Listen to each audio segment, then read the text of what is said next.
ধ্বনি পরিবর্তনের মোট ৪টা ধারা বা সূত্র আছে। ঠিক আছে?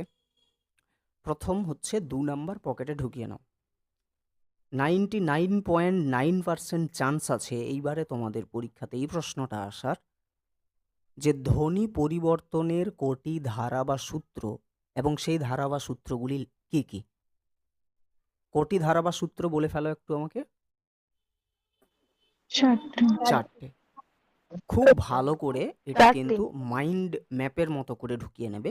মোট ৪টে। কি, কি? একটা হচ্ছে ধ্বনি লোপ, যেখানে ধ্বনি উধাও হয়ে যাবে কোনো একটা ধ্বনি। একটা হচ্ছে ধ্বনির আগম, একটা ধ্বনি আসবে নতুন করে,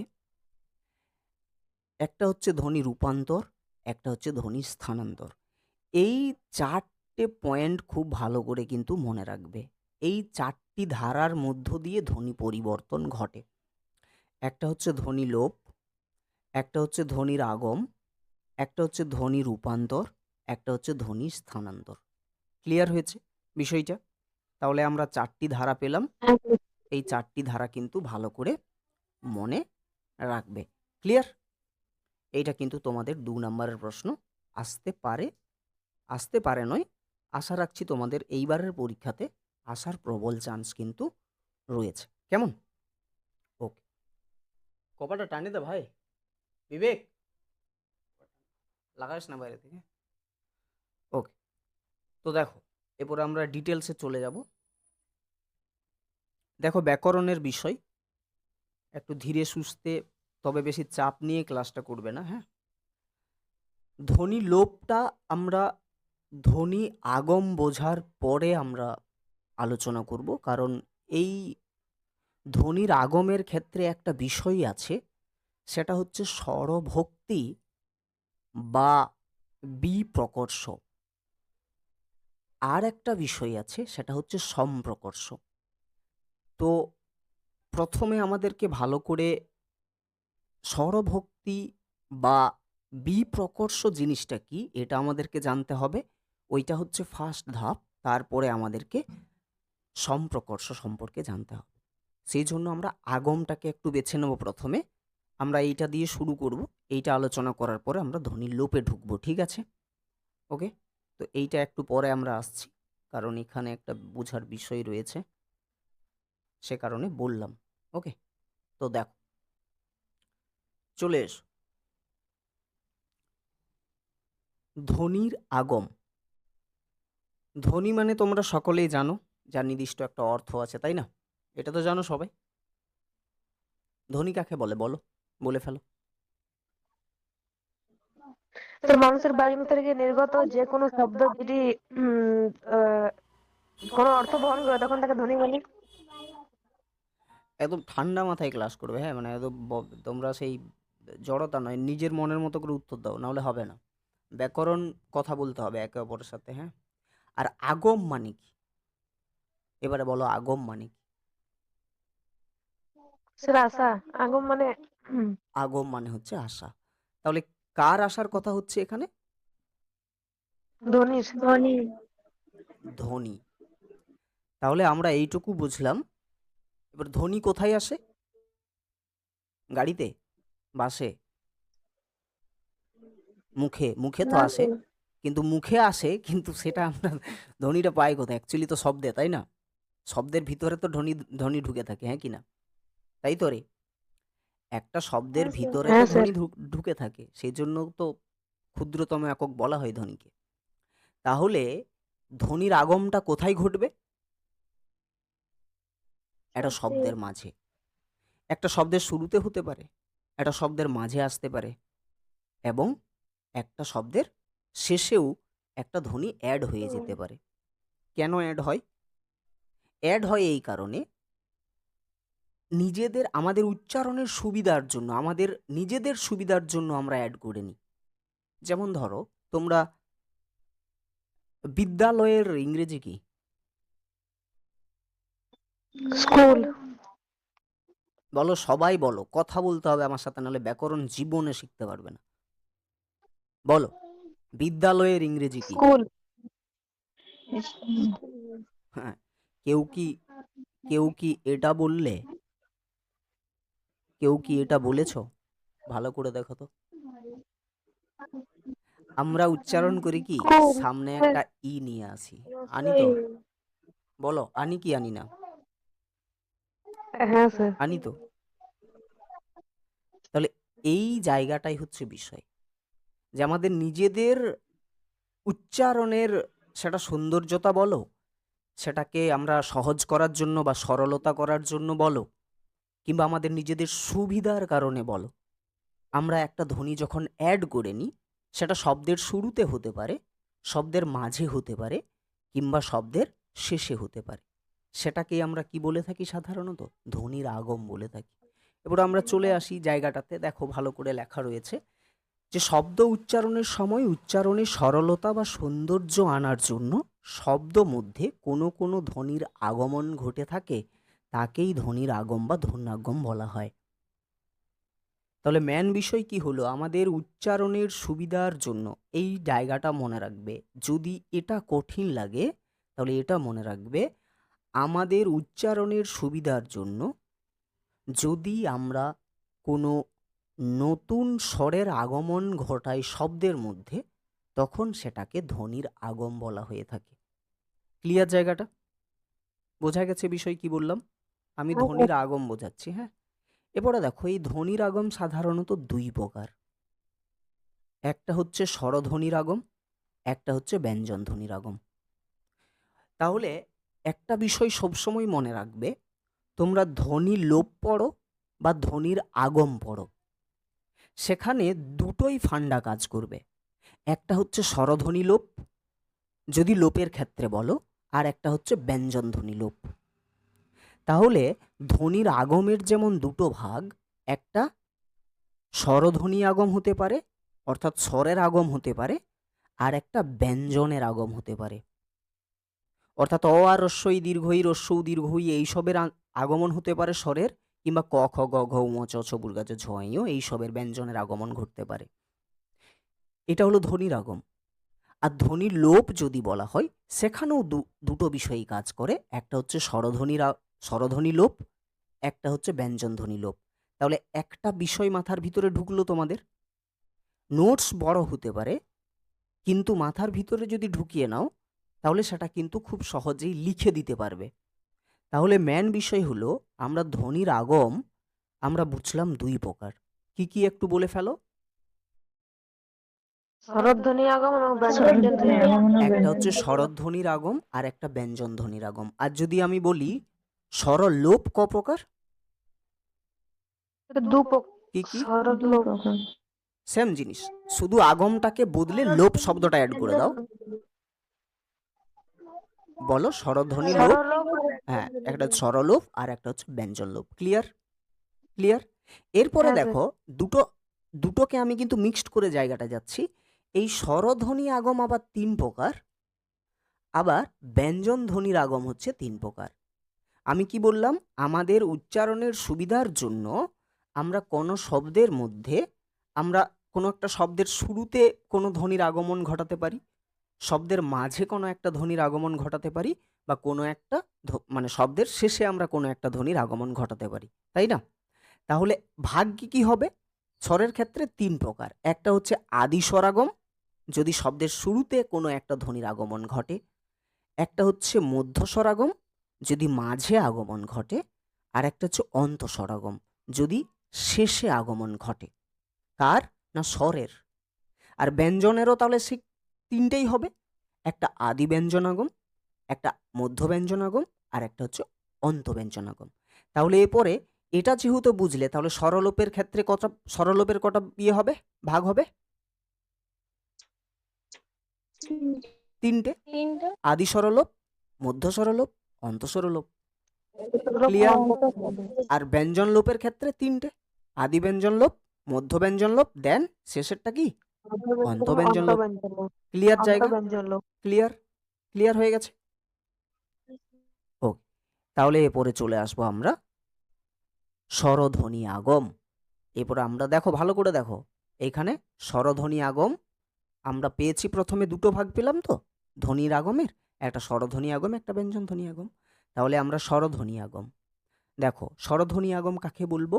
না উচ্চারণের সুবিধা বা সৌন্দর্যের জন্য শব্দের আদি মধ্য অন্তে স্বরধ্বনির আগমনকে স্বরধ্বনি আগম বলা হয়, সংক্ষেপে এটাকে স্বরাগম বলা হয়। তাহলে আমরা আমাদেরকে যদি পরীক্ষাতে প্রশ্ন দেই যে স্বরধ্বনি আগম কাকে বলে, তাহলে আমরা খুব সহজেই এটা লিখব যে আমাদের উচ্চারণের সুবিধার জন্য যদি আমরা শব্দের আদি মধ্য বা অন্তে কোনো স্বরধ্বনির আগমন নিয়ে আসি বা কোনো স্বরধ্বনিকে নিয়ে আসি, তখন আমরা তাকে স্বরধ্বনি আগম বলে থাকি। এই স্বরধ্বনি আগম বা স্বরাগম সাধারণত তিন প্রকার। একটা হচ্ছে আদি স্বরাগম, একটা হচ্ছে মধ্য স্বরাগম, প্রচণ্ড ইম্পর্টেন্ট, আর একটা হচ্ছে অন্তঃস্বরাগম।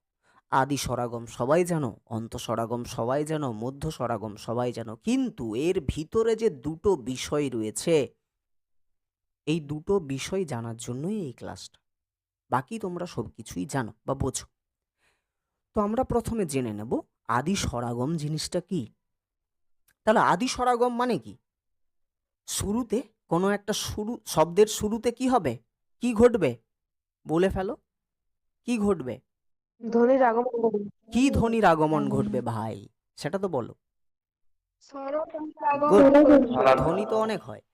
তাহলে কি হচ্ছে আদি স্বরাগম মানে হচ্ছে আমাদের, আমরা কিভাবে লিখব, আমাদের উচ্চারণের সুবিধার জন্য কোনো একটা শব্দের আদিতে যদি আমরা কোনো স্বরধ্বনির আগমন ঘটাই, তখনই তাকে কি বলা হয়, আদি স্বরাগম। এত কিছু, আদি স্বরাগম। মানে আমি সহজ করে বলছি, এটা যদি লিখতে পারো খুবই অথেন্টিক। কিন্তু যদি সেরকম একটা পরিস্থিতি চলে আসে যেখানে হয়তো তোমার মাথা কাজ করছে না সেই মুহূর্তে বা তোমার মনে পড়ছে না, তাহলে শুধু এইটুকু মনে রাখবে উচ্চারণের সুবিধার জন্য, এটাই হচ্ছে তোমার মূল পয়েন্ট। উচ্চারণের সুবিধার জন্য কোনো একটা শব্দের এইটুকু লাইন মনে রাখবে, তাহলে পুরো স্বরাগমটা শেষ হয়ে যাবে, খেলা শেষ, পুরো স্বরাগমের খেলা শেষ, পুরো ব্যঞ্জনাগমের খেলা শেষ। কি না, উচ্চারণের সুবিধার জন্য কোনো একটি শব্দের আদিতে যদি আমরা স্বরধ্বনির আগমন ঘটাই, তখনই তাকে আমরা কি বলি, আদি আদি স্বরাগম। আদি স্বরাগম। দেখো ওইটুকু পয়েন্টটা দিয়েই বাকিটা হবে। কি না, উচ্চারণের সুবিধার জন্য কোনো শব্দের মাঝে যদি আমরা স্বরধ্বনি ঘটাই, তাহলে কি হবে, মাঝে, মধ্য মধ্য স্বরাগম। স্বরাগম। আর উচ্চারণের সুবিধার জন্য কোনো একটা শব্দের শেষে যদি আমরা একটা স্বরধ্বনির আগমন ঘটাই, তাহলে কি হবে, অন্তঃস্বরাগম। অন্তঃস্বরাগম। তাহলে ব্যাপারটা বুঝতে পারলে, কৌশল একটা, জাস্ট একটু মনে রাখতে হবে, বাকিটা কিন্তু তিনটের জন্যই প্রযোজ্য হয়ে যাবে। তাহলে কি হলো না, উচ্চারণের সুবিধার জন্য যদি কোনো একটা শব্দের শুরুতেই একটা স্বর চলে আসে, তাহলে সেটাকে আমরা কি বলি, আদি স্বরাগম। এখানের যে আছে সেটা হচ্ছে উচ্চারণের সুবিধার জন্য শব্দের আদিতে যে যুক্ত ব্যঞ্জন থাকে, তার পূর্বে যদি স্বরধ্বনির আগমন ঘটে, সবসময় যে যুক্ত ব্যঞ্জন হবে সেটা তো নয়, তবে ম্যাক্সিমাম ক্ষেত্রে যুক্ত ব্যঞ্জনই লক্ষ্য করা যায়, তখন সেটাকে আমরা আদি স্বরাগম বলতে। তো তোমরা আমি যেটা বললাম সেটা লিখলেও ফুল নাম্বার পাবে, এটা লিখলেও ফুল নাম্বার পাবে, সমস্যা কিছু নাই। তাহলে একটু আমরা দেখে নিই। প্রথমে আমরা এটাকেই দেখি, কি রয়েছে, স্কুল থেকে স্কুল। আমরা একটু যদি ভেঙে দেখি, এইটা দেখো, তাহলে প্রথমে ভাঙো, কে আসবে, দন্তস্ব আসবে, আসবে তো, ভাঙো, কি কি হবে বলো, ভাঙনটা বলো, আরে বল রে, বর্ণ বিশ্লেষণ তো করেছ। দন্ত ক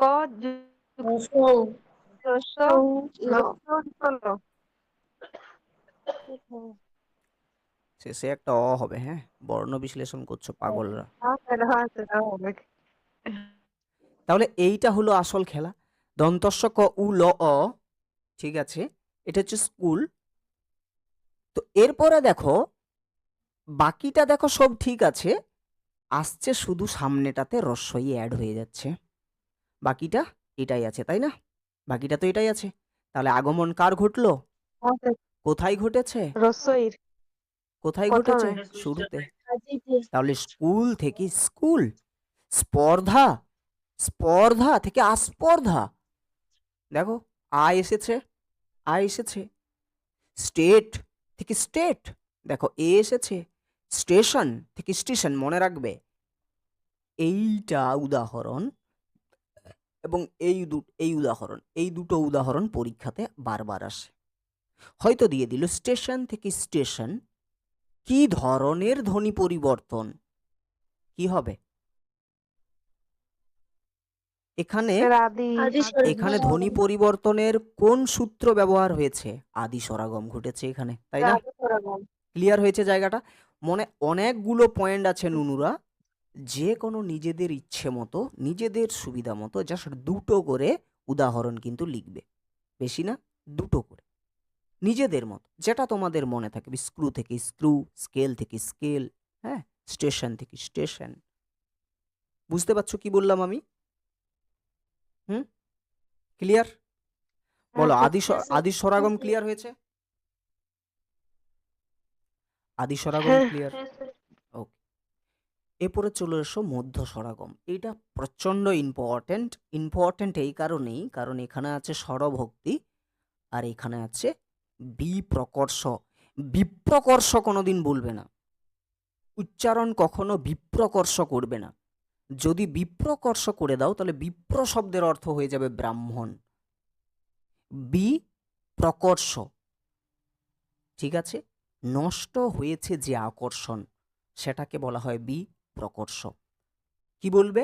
বি মানে টানবে না, বি আলাদা, প্রকর্ষ আলাদা, ঠিক আছে? বুঝতে পেরেছো? বিপ্রকর্ষ কখনোই বলবে না। আর যদিও বা যদি কেউ বলে থাকে বিপ্রকর্ষ, তাহলে ভাববে সেটা ভুল, সেটা কিন্তু নয়। বিপ্রকর্ষ। ওকে, চলে এসো কি না মধ্য স্বরাগম। তাহলে এটা তো হ্যাঁ, মধ্য স্বরাগম তাহলে কি হবে? কোথায় স্বরধ্বনির আগমন ঘটবে বলে ফেলো। স্যার মাঝে মাঝে। মাঝে।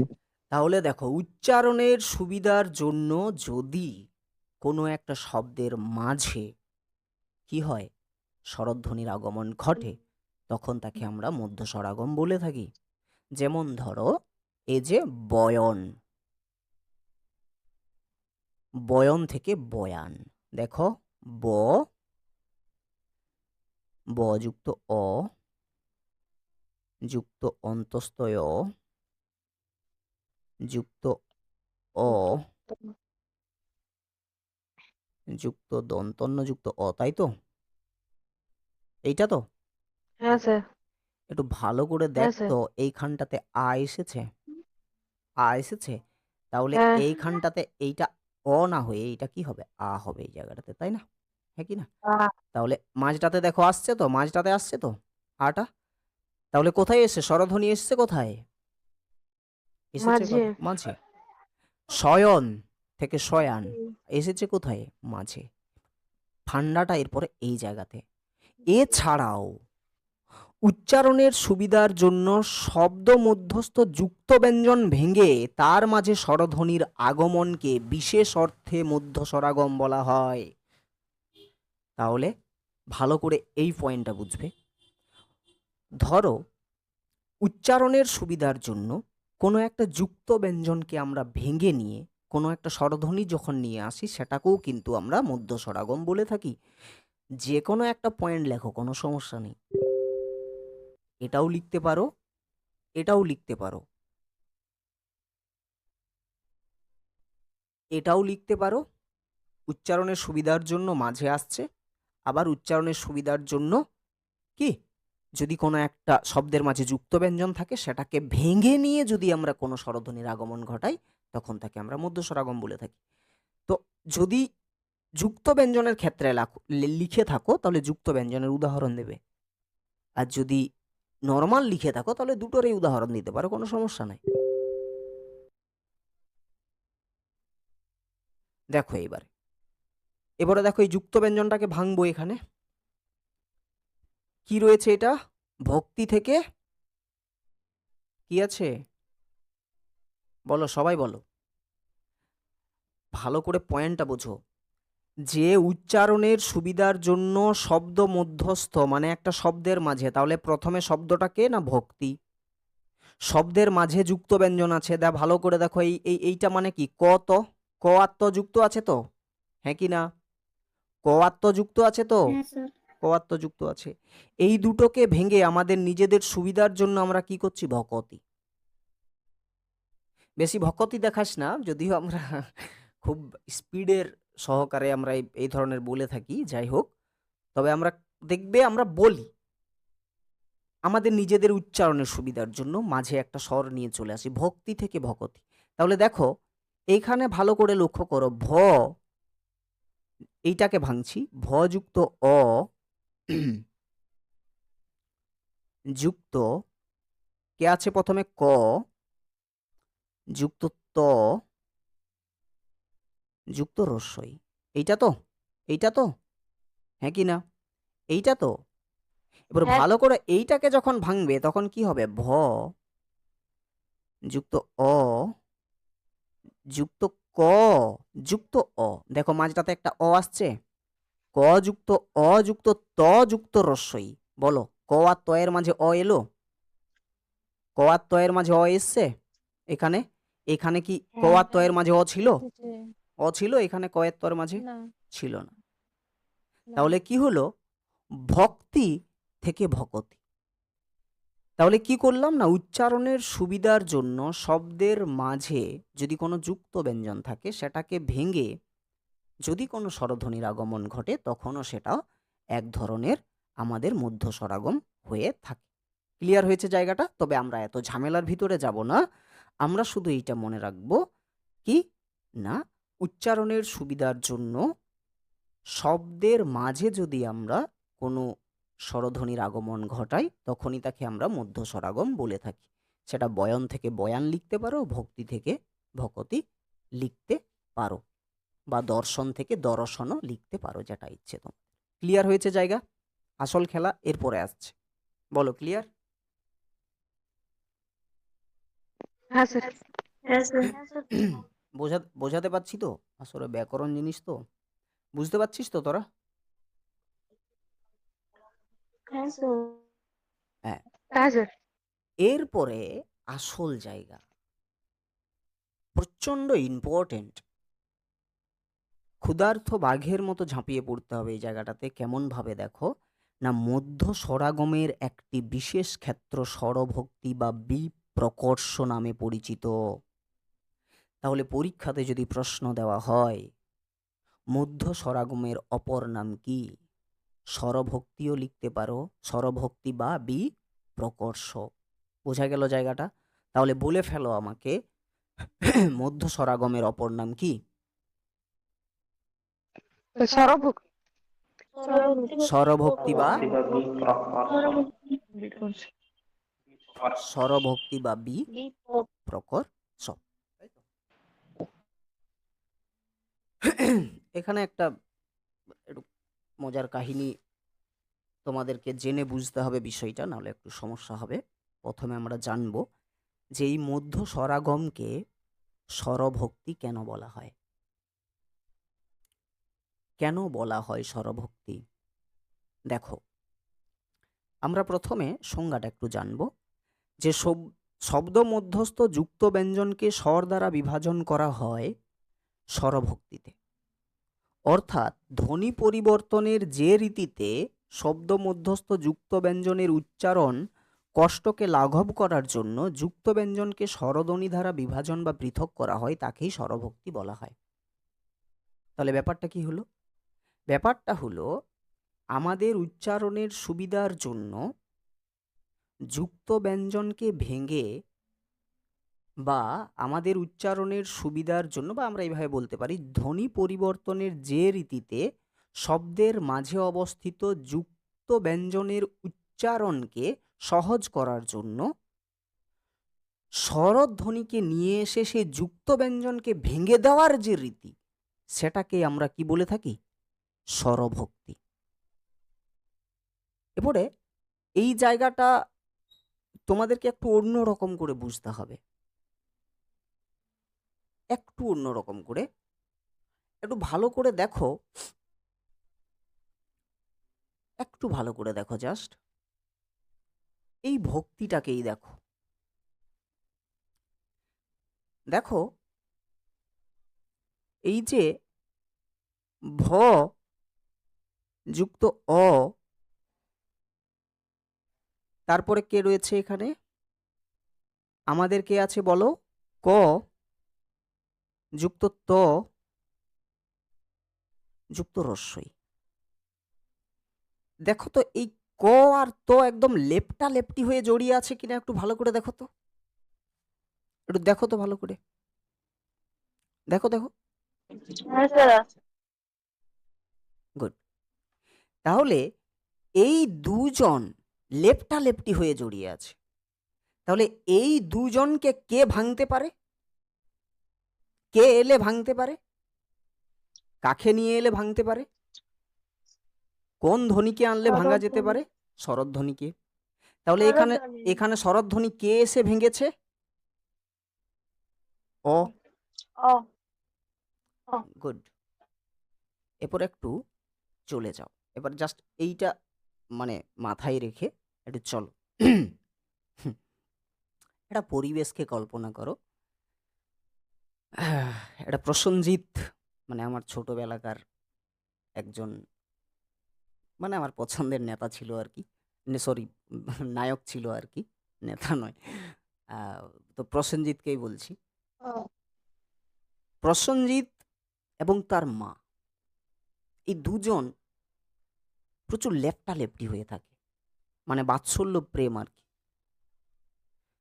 মানে প্রসেনজিৎ তার মাকে কোনোদিনও মানে সে ছাড়বে না এরকম ভেবে রেখেছে যে আমি আমার মাকে আমি একদমই ছাড়বো না। তো দেখো ভালো করে, মানে সব সময় প্রসেনজিৎ কি করে না, তার মায়ের কোলে শুয়ে থাকে সব সময়।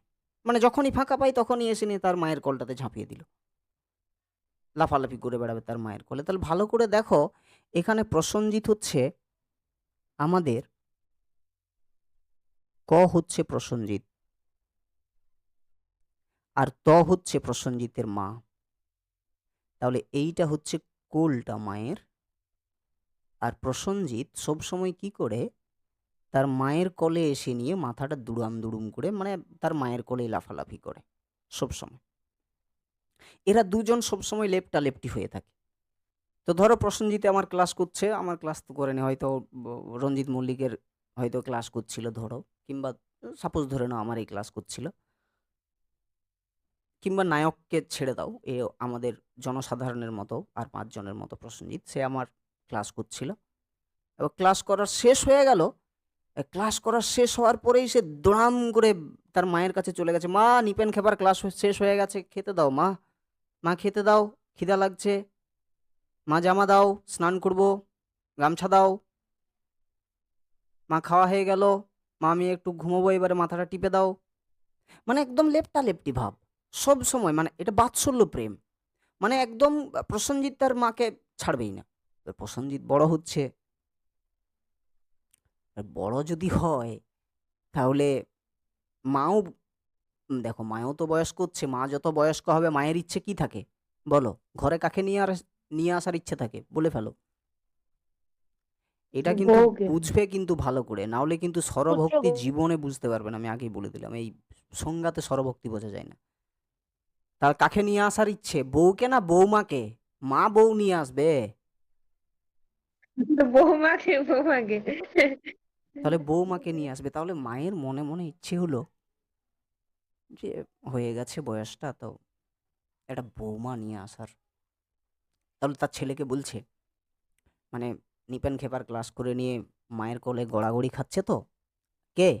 আমাদের এই তয়ের কোলে গড়াগড়ি খাচ্ছে গিয়ে।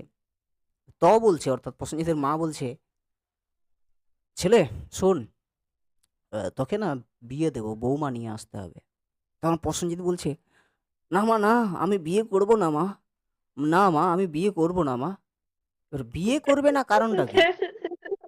বিয়ে করবে না কারণ হচ্ছে, দেখো চোখের বালিতে না একটা ক্যারেক্টার ছিল মহেন্দ্র বলে, মানে চোখের বালি উপন্যাসে, সে বলছে আমি বিয়ে করব না। কেন? না সে বিয়ে করলে মা ছাড়া হয়ে যাবে। আর কার কোলে গড়াগড়ি করবে? মায়ের কোল ছাড়া তো আর গড়াগড়ি কে খাইয়ে দেবে, কে এত আদর যত্ন করবে? কিন্তু মায়েরও ইচ্ছে আছে বৌমা আসুক, ছেলের কি ইচ্ছে নেই? ওরও কিন্তু ভিতরে ভিতরে একটা টান আছে, কিন্তু সে প্রকাশ করছে না। এটা কিন্তু সবারই থাকে। বিয়ে দেখবে তুমি যাই হোক ভিতরে, ভিতরে মানে মেয়েকে আলাদা ব্যাপার। ছেলেকে বললে দেখবে ভিতরে, ভিতরে একটু বেশ পুলকিত হয়। কিন্তু লজ্জাও পায়, আবার লজ্জার কারণে সে কি বলে যে, "না আমি বিয়ে করব না।" তাহলে এখন ঘটনাটা কি হলো? যে মায়ের কি শখ হলো বলো আমাকে? ছেলের জন্য? বলে ফেলো। বউ আসুক, ছেলের ছেলের জন্য জন্য বউ বউ হয়েছে। আসুক। ছেলেরও ভিতরে, ভিতরে শখ কিন্তু হয়েছে যে আমার বিয়েটা হয়ে যাক। তাহলে বিশ্বাস করো ভাই, বিয়েটাও হয়ে গেল। চলে এলো বৌমা। বৌমা হচ্ছে আমাদের খেঁদি। বৌমা হচ্ছে খেঁদি। এই খেঁদিটা হলো ভালো করে বুঝবে বিষয়টা। আচ্ছা, এবারে একটু ভালো করে বলো যে নিপেন খেপার ক্লাস করার পরে এই ছেলেটা কি আরো কি গিয়ে ওর মায়ের কোলে গড়াগড়ি খাবে নাকি বউয়ের কোলে গড়াগড়ি খাবে? বলো। এর বউয়ের কোলে ঘোরাঘুরি করে। বলবে কি যে মা আমার নিপেন খেপার ক্লাস হয়ে গেছে, দাও, তখন মা বলে ঝাঁটা পিটা করবো, যা বউয়ের কাজ যা। জীবনে কোনোদিন সে যাবে না। কার কাছে? তার মায়ের কাছে। কারণ এবারে তার কোলটা বদলে গেছে। এবার মাকেও তো বুঝতে হবে রে ভাই, ছেলে বড় হয়েছে, বউ হয়েছে, এবার সব মাও যদি বলে যে আমি আমার ছেলে আমার কাছেই থাকবে, আমার কোলেই লাফালাফি করবে, এটা তো লয়। আরে ভাই, বউয়ের কোলেও তো লাফালাফি করতে দিতে হবে নাকি? দেখো একটু ভালো করে বোঝো যে বউ যখনই চলে এলো, বউ কিন্তু নিজের থেকে নেচে নেচে আসেনি। বউকে কারা টেনে এনেছে? ক এবং ত দুজনে। ক এবং ত দুজনে টেনে টেনে নিয়েছে। অতিরিক্ত স্বরধ্বনির প্রতি ভক্তি দেখিয়েছে এখানে। মানে অতিরিক্ত বউয়ের প্রতি, মানে ৩-৪ বার হয়তো দেখতে গেছে ওর বাড়িতে, ঠিক আছে? তারপর ওকে আসবি নি শালা, আসতেই হবে, আয়। টেনে টেনে নিয়ে এসে এরপরে মনে করো যার প্রতি ভক্তি দেখাবে সে তো এসে তার নিজের কাজ করবেই ভাই। বউয়ের কাজ কি? এসে প্রথমে মা এবং ছেলের যে বাৎসল্য প্রেম সেটাকে ভেঙে দাও। বলো এইটা কি আমি বলছি না যে বউ আর শাশুড়ি মানে মা ছেলের মধ্যে ঝগড়া লাগিয়ে দেওয়া, কিন্তু লক্ষ্য করে দেখবে তোমরা একদম বাস্তব জগতে দাঁড়িয়ে, বউ যখনই এন্ট্রি মারে তখন মা এবং ছেলের যে বাৎসল্য প্রেমটা থাকে সেটা দেখবে ভেঙে যায়। কিন্তু অ্যাকচুয়ালি প্রেমটা থাকে, বাৎসল্য প্রেমটা ভেঙে যায়। মানে ওই যে মায়ের কোলে গিয়ে মাথা রাখা, দেখবে বড় হলেও মা দেখবে সন্তানকে খাইয়ে দেয়, এই জিনিসগুলো কিন্তু আর থাকে না। তাহলে অতিরিক্ত ভক্তি দেখাচ্ছে কার উপর? বৌমার উপর। কেন? কারণ শখ জেগেছিল দুজনেরই। এবার শখ হওয়ার কারণে বেটার দুজনে টেনে টেনে কাকে নিয়ে এসেছে? বৌমাকে এনেছে। এবার বৌমার কাজ কি? স্বরভক্তির কাজ কি? স্বরভক্তির কাজ হলো এই যুক্ত ব্যঞ্জনটাকে ভেঙে দেওয়া। কিসের জন্য? উচ্চারণের সুবিধার জন্য। বৌমাকে টেনে নিয়ে আসার কারণ কি? সংসারের চাপটাকে ভেঙে সহজ করার জন্য। কিন্তু আসার পরে ঘটনা ঘটছে এক, দুজনের ভিতরে যে ওই বাৎসল্য প্রেমটা আছে, লেপটালেপটি ভাবটা আছে, সেটাকে ভেঙে দেওয়া। তাহলে এই ঘটনাটা হয় কোথায়? মধ্য সরা গমে। ব্যাপারটা বুঝতে পারছো আমি কি বলতে চাইছি? বলো। হ্যাঁ যখন স্যার। অ এলো, যখন অ এলো, দেখো একটা যুক্ত ব্যঞ্জন, একটা যুক্ত ব্যঞ্জনকে ভাঙার জন্য বা আমাদের সুবিধার জন্য উচ্চারণের, মানে যুক্ত ব্যঞ্জনকে উচ্চারণ করার সময় যে কষ্টটা লাগে, সেই কষ্টটা সহজ করার জন্য আমরা একটা স্বরধ্বনির আগমনকে নিয়ে এসে, স্বরধ্বনিকে নিয়ে এসে যখন আমরা ওই যুক্ত ব্যঞ্জনটাকে ভেঙে দিই, তখন সেটাকে আমরা স্বরভক্তি বলি। তাহলে এই যে প্রসঞ্জিৎ এবং তার মায়ের যে লেপটালেপটি ভাবটা, এই যে একটা অছেদ্য যে বন্ধন যেটা ছিল, সেটাকে ছিন্ন কে করে দিল? বৌমা এসে ছিন্ন করে দিল। আর এই বৌমাটাই কে? এই বৌমাটাই হচ্ছে শরধ্বনি। আর এই বৌমাটা কিন্তু নেচে নেচে আসেনি, এই বৌমাটাকে টেনে আনা হয়েছে। মেয়েদের দেখবে অত সহজে আসার ইচ্ছা থাকে না, ওকে টেনেই নিয়ে আসা হয়, সে ঘরের চাপে হোক, ভালোবাসা প্রেম থাকলে আলাদা ব্যাপার, কিন্তু এমনিতে এটা হয়ে যায় আর কি। কিন্তু সে এসে কিন্তু তার কাজ শুরু করে দেবে, এটা 100% শিওর। তাহলে ব্যাপারটা বুঝতে পারছো আমি কি বললাম? দেখো, বৌমা এসে মা এবং বেটার সম্পর্কটা কিন্তু ভেঙে দিল। তাহলে যখনই লোক দেখবে যে একটা এই রকম যুক্ত ব্যঞ্জন থাকার পরে সেই যুক্ত ব্যঞ্জনটা ভেঙে যাচ্ছে, তখনই সেটা কিসের উদাহরণ হয়ে গেল? স্বরভক্তির উদাহরণ হয়ে গেল। তখনই সেটা কিসের উদাহরণ হয়ে গেল? মধ্য স্বরাগমের উদাহরণ হয়ে গেল। ব্যাপারটা বুঝতে পারলে আমি কি বললাম? ভালো করে দেখো, ভক্তি শব্দতে এই যে কয়েত যুক্ত ব্যঞ্জনের মাঝে কোনো স্বর ছিল না, কিন্তু ভকতিতে কিন্তু দেখো একটা বৌমা চলে এসে এবং তার কাজ শুরু করে কি করেছে? এই যুক্ত ব্যঞ্জনটাকে ভেঙে দিয়েছে। বলো, স্বরভক্তি কি জিনিস বোঝা গেল তোমাদের? বলো ব্যাপারটা। হ্যাঁ স্যার। হ্যাঁ ক্লিয়ার হয়েছে স্বরভক্তি বিষয়টা? অর্থাৎ অতিরিক্ত স্বরের প্রতি ভক্তি যদি দেখাতে যাও, তাহলে স্বর এসে নিজের কাজ করবেই। আর স্বর যদি যুক্ত ব্যঞ্জনের মাঝে ঢুকে যায়, মা এবং ছেলের মাঝে ঢুকে যায়, তাহলে সেই যুক্ত ব্যঞ্জনটা কি হয়ে যায়? ভেঙে যায়। ওই লেপটালেপটিটা ভেঙে যায়। যখনই লেপটালেপটিটা ভেঙে যায়, তখনই ধ্বনি পরিবর্তনের যে রীতিটা অ্যাড হয়, সেটা হচ্ছে স্বরভক্তি বা মধ্য স্বরাগম বা বি প্রকর্ষ। ক্লিয়ার? ক্লিয়ার হয়েছে? স্বরভক্তি কি ক্লিয়ার হয়েছে বলো? বুঝতে পেরেছো তোমরা? হ্যাঁ স্যার। মানে বোঝাতে পেরেছি তো? খুব মাটির ভাষায় বললাম আর কি। স্যার। গুড। এরপরে এটাকে আমরা বুঝলাম যে মধ্য স্বরাগমকে স্বরভক্তি কেন বলা হয়। এবার মধ্য স্বরাগমকে বিপ্রকর্ষ কেন বলা হয়? ভালো করে আমি বারবার বলছি, মানে বিপ্রকর্ষ নয়, একসাথে উচ্চারণ করবে না, উচ্চারণ হবে, এখানে একটা স্পেস হবে। বিপ্রকর্ষ। বি মানে হচ্ছে বিগত, বিগত মানে হচ্ছে নষ্ট হয়ে যাওয়া। আর প্রকর্ষ যেটা হচ্ছে, সেটা হচ্ছে প্রকৃষ্ট আকর্ষণ। এটা প্রত্যয় আর কি। হ্যাঁ, বিপ্রকৃষ ঘং, এগুলো হচ্ছে প্রত্যয়। হুম, এর নির্দিষ্ট একটা একটা অর্থ থাকে, যেমন প্র মানে প্রকৃষ্ট, কৃষ মানে হচ্ছে আকর্ষণ। তাহলে হচ্ছে বিপ্রকর্ষ মানে হচ্ছে নষ্ট হয়ে যাওয়া যে আকর্ষণ, বা নষ্ট হয়ে গেছে যে আকর্ষণ। বা দেখো, যার অর্থ হচ্ছে প্রকৃষ্ট আকর্ষণ বিগত বা দূর হওয়া, তো কার মধ্যে আকর্ষণটা দূর হয়েছিল বাবুরা? মা এবং মা এবং ছেলের মধ্যে। ওই আকর্ষণ ছেলের মানেই মধ্যে। তো লেপটালেপটি ভাবটা না? ওই লেপটালেপটি ভাবটা, ওই যে যে আকর্ষণটা, ওই যে প্রকৃষ্ট আকর্ষণ, এই প্রকৃষ্ট আকর্ষণ, এই যে বিগত মানে নষ্ট বা দূর করে দিয়েছিল কে এসে? বৌমা এসে। বৌমাটা কে ছিল? বৌমাটা কে ছিল? মধ্য স্বরাগম। বৌমাটা মধ্য স্বরাগম ছিল। স্বরধ্বনি। মানে বৌমাটাকে ও শ্বশুর বানাই দিতে। স্বরধ্বনি। স্বরধ্বনি। বৌমাটা ছিল শ্বশুর, সরি তোর বৌমাটা ছিল স্বরধ্বনি। Sorry। তো এইটা হচ্ছে সংজ্ঞাটা। দেখো, ধ্বনি পরিবর্তনের যে প্রক্রিয়ায় শব্দ মধ্যস্থ যুক্ত ব্যঞ্জনের মাঝে স্বরধ্বনি এনে যুক্ত ব্যঞ্জনের প্রকৃষ্ট আকর্ষণকে দূর করা হয়, তাদের মধ্যে ব্যবধান সৃষ্টি করা হয়, তাকে বিপ্রকর্ষ বলা হয়। এই যে ব্যবধান মানে দূরত্ব সৃষ্টি করা হয়।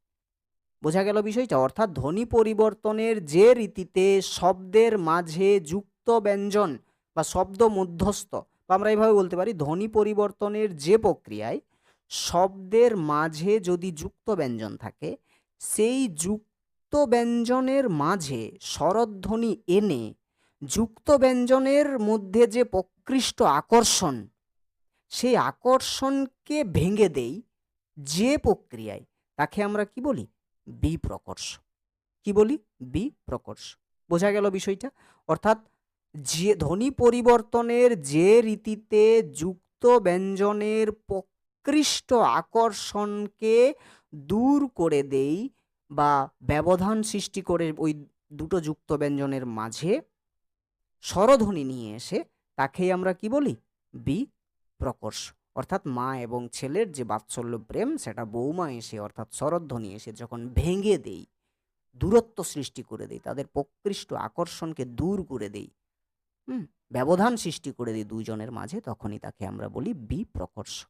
যেমন দেখো, এই যে দর্শন, দেখো এই তালে বসো আর র, দেখো লেপটা লেপটি হয়ে আছে এখানে। এই যে দেখো, র আর তালে বসো, দেখো এখানে, দেখো দুজন লেপটা লেপটি হয়ে আছে। এই লেপটা লেপটিটাকে ভেঙে দিয়েছে, দেখো এইখানে, এখানে দেখো র আর তালে বসোর মাঝে অ এসছে, এসেছে?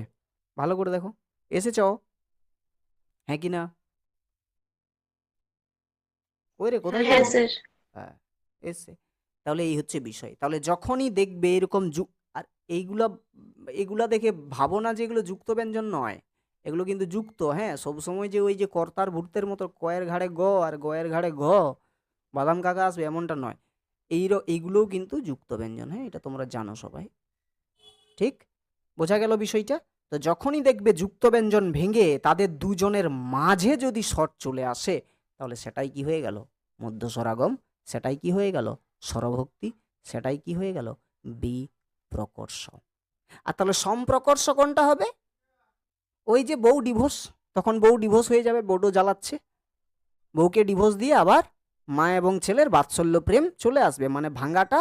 তাহলে এইটা ভকতি থেকে যদি ভক্তি হয়, তাহলে এইটা কি হবে? সম্প্রকর্ষ। বুঝতে পেরেছ কি বললাম? কারণ দেখো, এখানে বউটাকে ডিভোর্স দিয়ে আবার মা ছেলে লেপটালেপটি হয়ে গেছে। যদি ভকতি থেকে ভক্তি থাকে, মানে ভাঙা থেকে যুক্ত থাকে, তাহলে সম্প্রকর্ষ। আর যদি যুক্ত থেকে ভাঙা থাকে, তাহলে কি হবে? কি হবে? বিপ্রকর্ষ। হ্যাঁ, বিপ্রকর্ষ। ওইটা একটু পরে বোঝাচ্ছি, ওইখানে ওইটা লোপের ক্ষেত্রে আছে। বলো, বোঝা গেল বিষয়টা? কি বোঝাতে চাইলাম? ক্লিয়ার হয়েছে? স্বরভক্তি বা আমাদের বিপ্রকর্ষ ক্লিয়ার? হ্যাঁ স্যার। গুড। হ্যাঁ স্যার। চলে এসো এবারে আমাদের অন্তঃস্বরাগম। অন্তঃস্বরাগম মানে কোথায় আসবে? কোথায় আসবে? শেষে। শেষে আসবে। শেষে। তাহলে দেখো, উচ্চারণের সুবিধার জন্য কি, যদি শেষে স্বরধ্বনির আগমন ঘটে তাকে অন্তঃস্বরাগম বলা হয়। দেখো, দিস থেকে দিশা ভালো করে দেখো, এসছে শেষে? এসেছে? এসেছে? হ্যাঁ স্যার। হ্যাঁ দেখো, হ্যাঁ। পথ্য থেকে পথ্যি, দেখো রস্বইটা এসেছে। এসেছে রস্বইটা? ভালো করে দেখো, হ্যাঁ শেষে স্যার। এসছে। বেঞ্চ থেকে বেঞ্চি, দেখো শেষে এসছে। দুধ থেকে দুধু, দেখো এসছে, শেষে রস্যউটা এসছে। মিষ্টি থেকে মিষ্টি, দেখো রস্যইটা এসছে। দুষ্ট থেকে দুষ্টু, এটাও কিন্তু একটা ধ্বনি পরিবর্তনের রীতি, মানে কারণ। আর ভাত থেকে ভাতু, দেখো এসছে, রস্যউ এসছে। দুষ্ট থেকে দুষ্টু, এটাতে বলতে ইচ্ছে করছে একটু মজা করে, এটা একটা ধ্বনি পরিবর্তনের কারণ আছে। তো যখন এমনি সেই ক্লাসটা করাবো তখন বলবো কি কারণে এটা হয়। দেখবে, একটা ছেলে আর একটা মেয়ে হয়তো পার্কে গেছে, খুব ভালোবাসে একে অপরকে। তখন দেখবে এই যে দুষ্টু, এটা বলার কিন্তু ধরন দু রকমের হয়। পার্কে বসে বলছে, মেয়েটা বলছে ছেলেটাকে, দুষ্টু তুমি আমাকে আইসক্রিম খাওয়াবে না? এখানে দুষ্টু মানে মিষ্টু। কিন্তু যদি আইসক্রিমটা না খাওয়ায়, তখন বলবে ধেড়া, দুষ্টু কোথাকার, পিটবো না এমন। ব্যাপারটা বুঝতে পারছো তো কি বললাম? এর আবার দেখো দুদিক দিয়ে বিষয় আছে। তো এটা শব্দার্থ পরিবর্তনের একটা কারণ আছে, ধ্বনি পরিবর্তনের একটা বিষয় আছে এখানে। তো সেটা সেই তখন আলোচনা করবো। যাই হোক, একটু মজা মারার জন্য বললাম। বলো, এটা ক্লিয়ার হয়েছে তোমাদের? এটা ক্লিয়ার হ্যাঁ হয়েছে? স্যার। হ্যাঁ। চলে এসো এবার ব্যঞ্জনাগম। ব্যঞ্জনাগম মানেই হচ্ছে বাবুরা, কতক্ষণ স্বর গেল, কার আগমন ঘটবে এখানে? ব্যঞ্জন ধ্বনি। ব্যঞ্জন ধ্বনির আগমন ঘটবে, তাই না? গুড। তাহলে বিষয়টা হলো, উচ্চারণের সুবিধার জন্য সেই আদি মধ্য অন্ত যদি ব্যঞ্জন ধ্বনির আগমন ঘটে, তখন তাকে আমরা কি বলি? ব্যঞ্জনাগম। এটাও তিন প্রকার, একটা হচ্ছে আদি ব্যঞ্জনাগম, মধ্য ব্যঞ্জনাগম আর অন্ত ব্যঞ্জনাগম, তাই না? এখানে আদি ব্যঞ্জনাগম সেম, যে উচ্চারণের সুবিধার জন্য যদি কোনো শব্দের শুরুতেই ব্যঞ্জনের আগমন ঘটে, তখন তাকে আমরা কি বলি? আদি ব্যঞ্জনাগম। ভালো করে দেখো, উপকথা থেকে কি রূপকথা। ভালো করে দেখো, এইটা রস্যু ছিল, এইখানে কিন্তু রস্যুটা ইয়ে হয়ে গেছে। ভালো করে দেখো, রয়ের সাথে কিন্তু লেপ্টে গেছে। ভালো করে দেখো, এই যে, ভালো করে দেখো, এইটাকে যদি ভাঙো তাহলে কি হবে? র যুক্ত রস্যউ যুক্ত প যুক্ত অ যুক্ত ক যুক্ত অ যুক্ত থ যুক্ত আ, আর এইটা যদি কি করো তাহলে উ যুক্ত প যুক্ত অ যুক্ত ক যুক্ত থ যুক্ত আ, তাহলে উ এর সাথে কি এখানে র ছিল? বলো ছিল?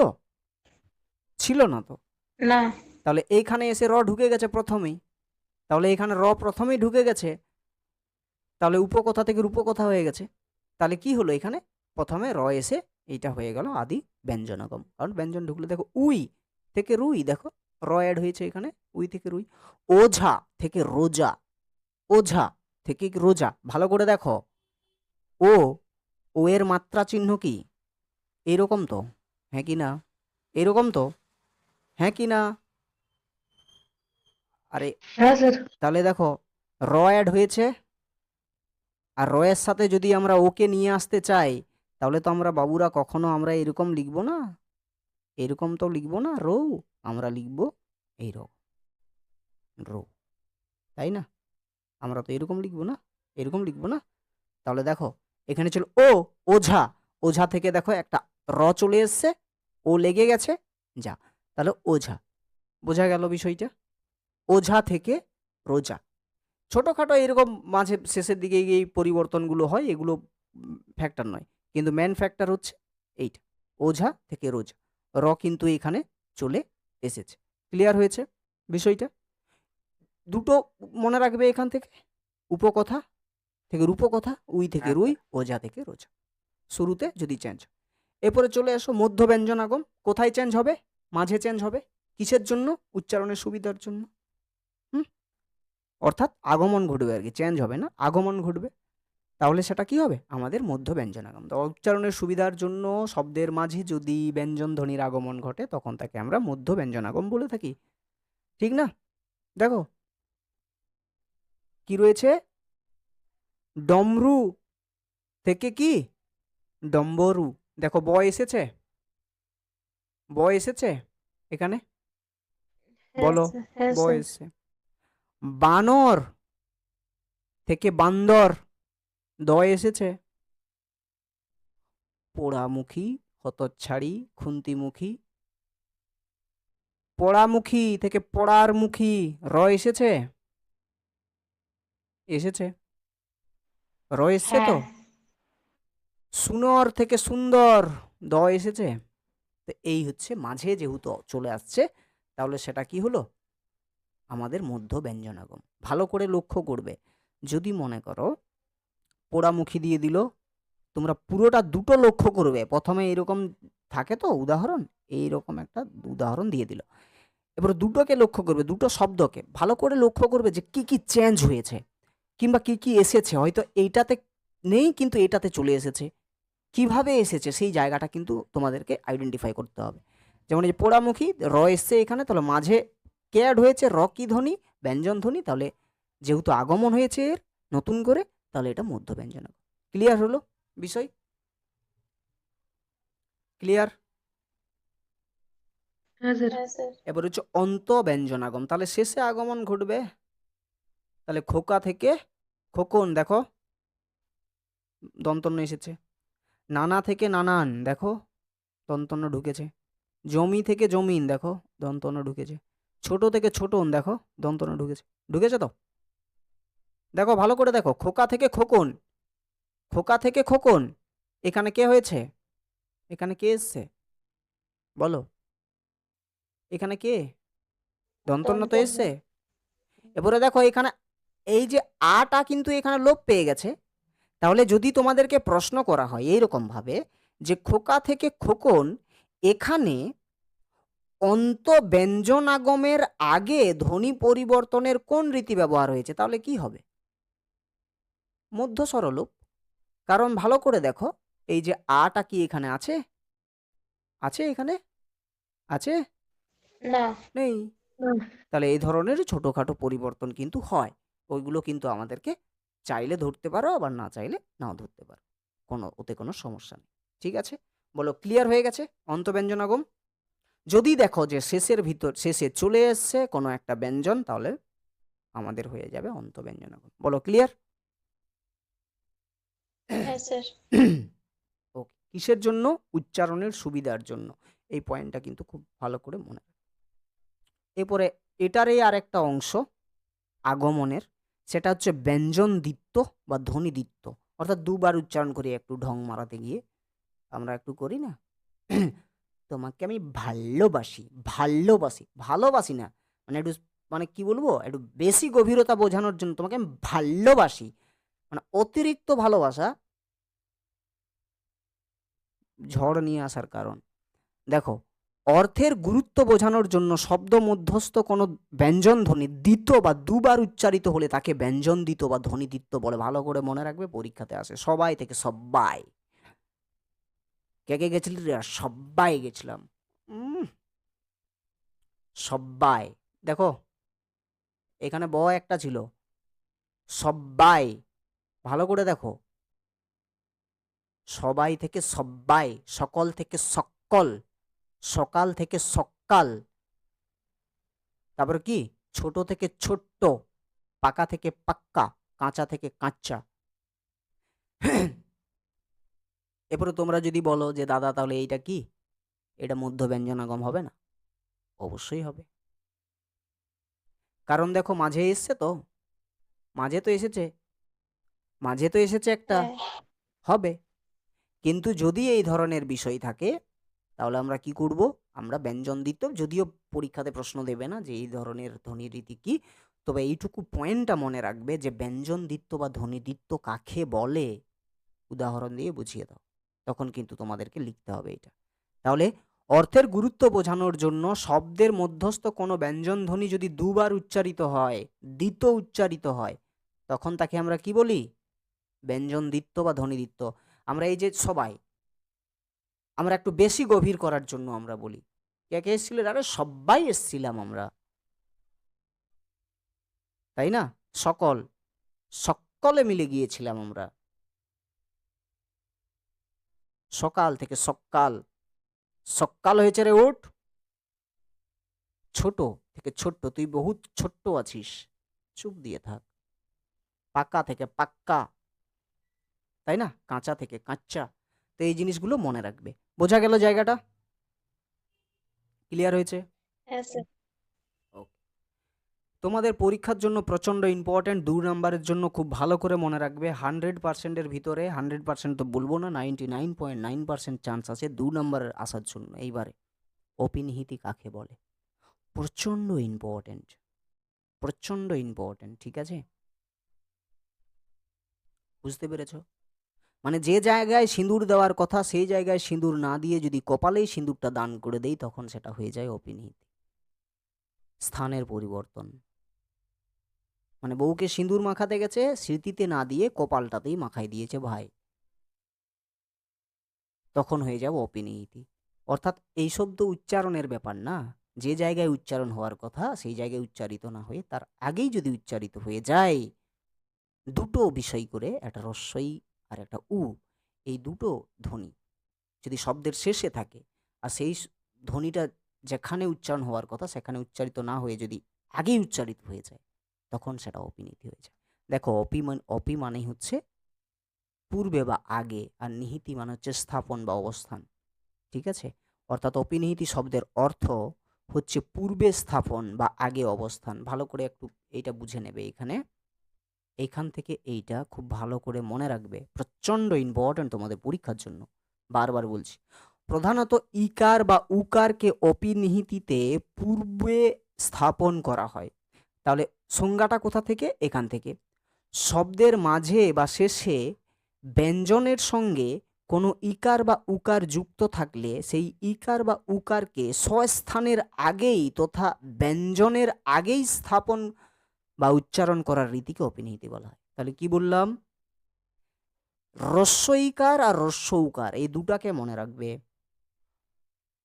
শব্দের মাঝে বা শেষে যদি কোনো ব্যঞ্জনের সাথে রস্বইকার বা রস্বউকার, যদি কোনো ব্যঞ্জন মানে সেটা কয়ের সাথে রস্বইকার হতে পারে, ক্ষয়ের সাথে রস্বইকার হতে পারে, মানে যে যে আমাদের ব্যঞ্জনগুলো আছে ক খ গ ঘ ঙ চ ছ ছ জ এগুলো, সেটা ওর সাথে রস্যু হতে পারে, কয়ের রস্যু, ক্ষয়ের রস্যু, গয়ের রস্যি, ঘয়ের রস্যি, এইগুলো।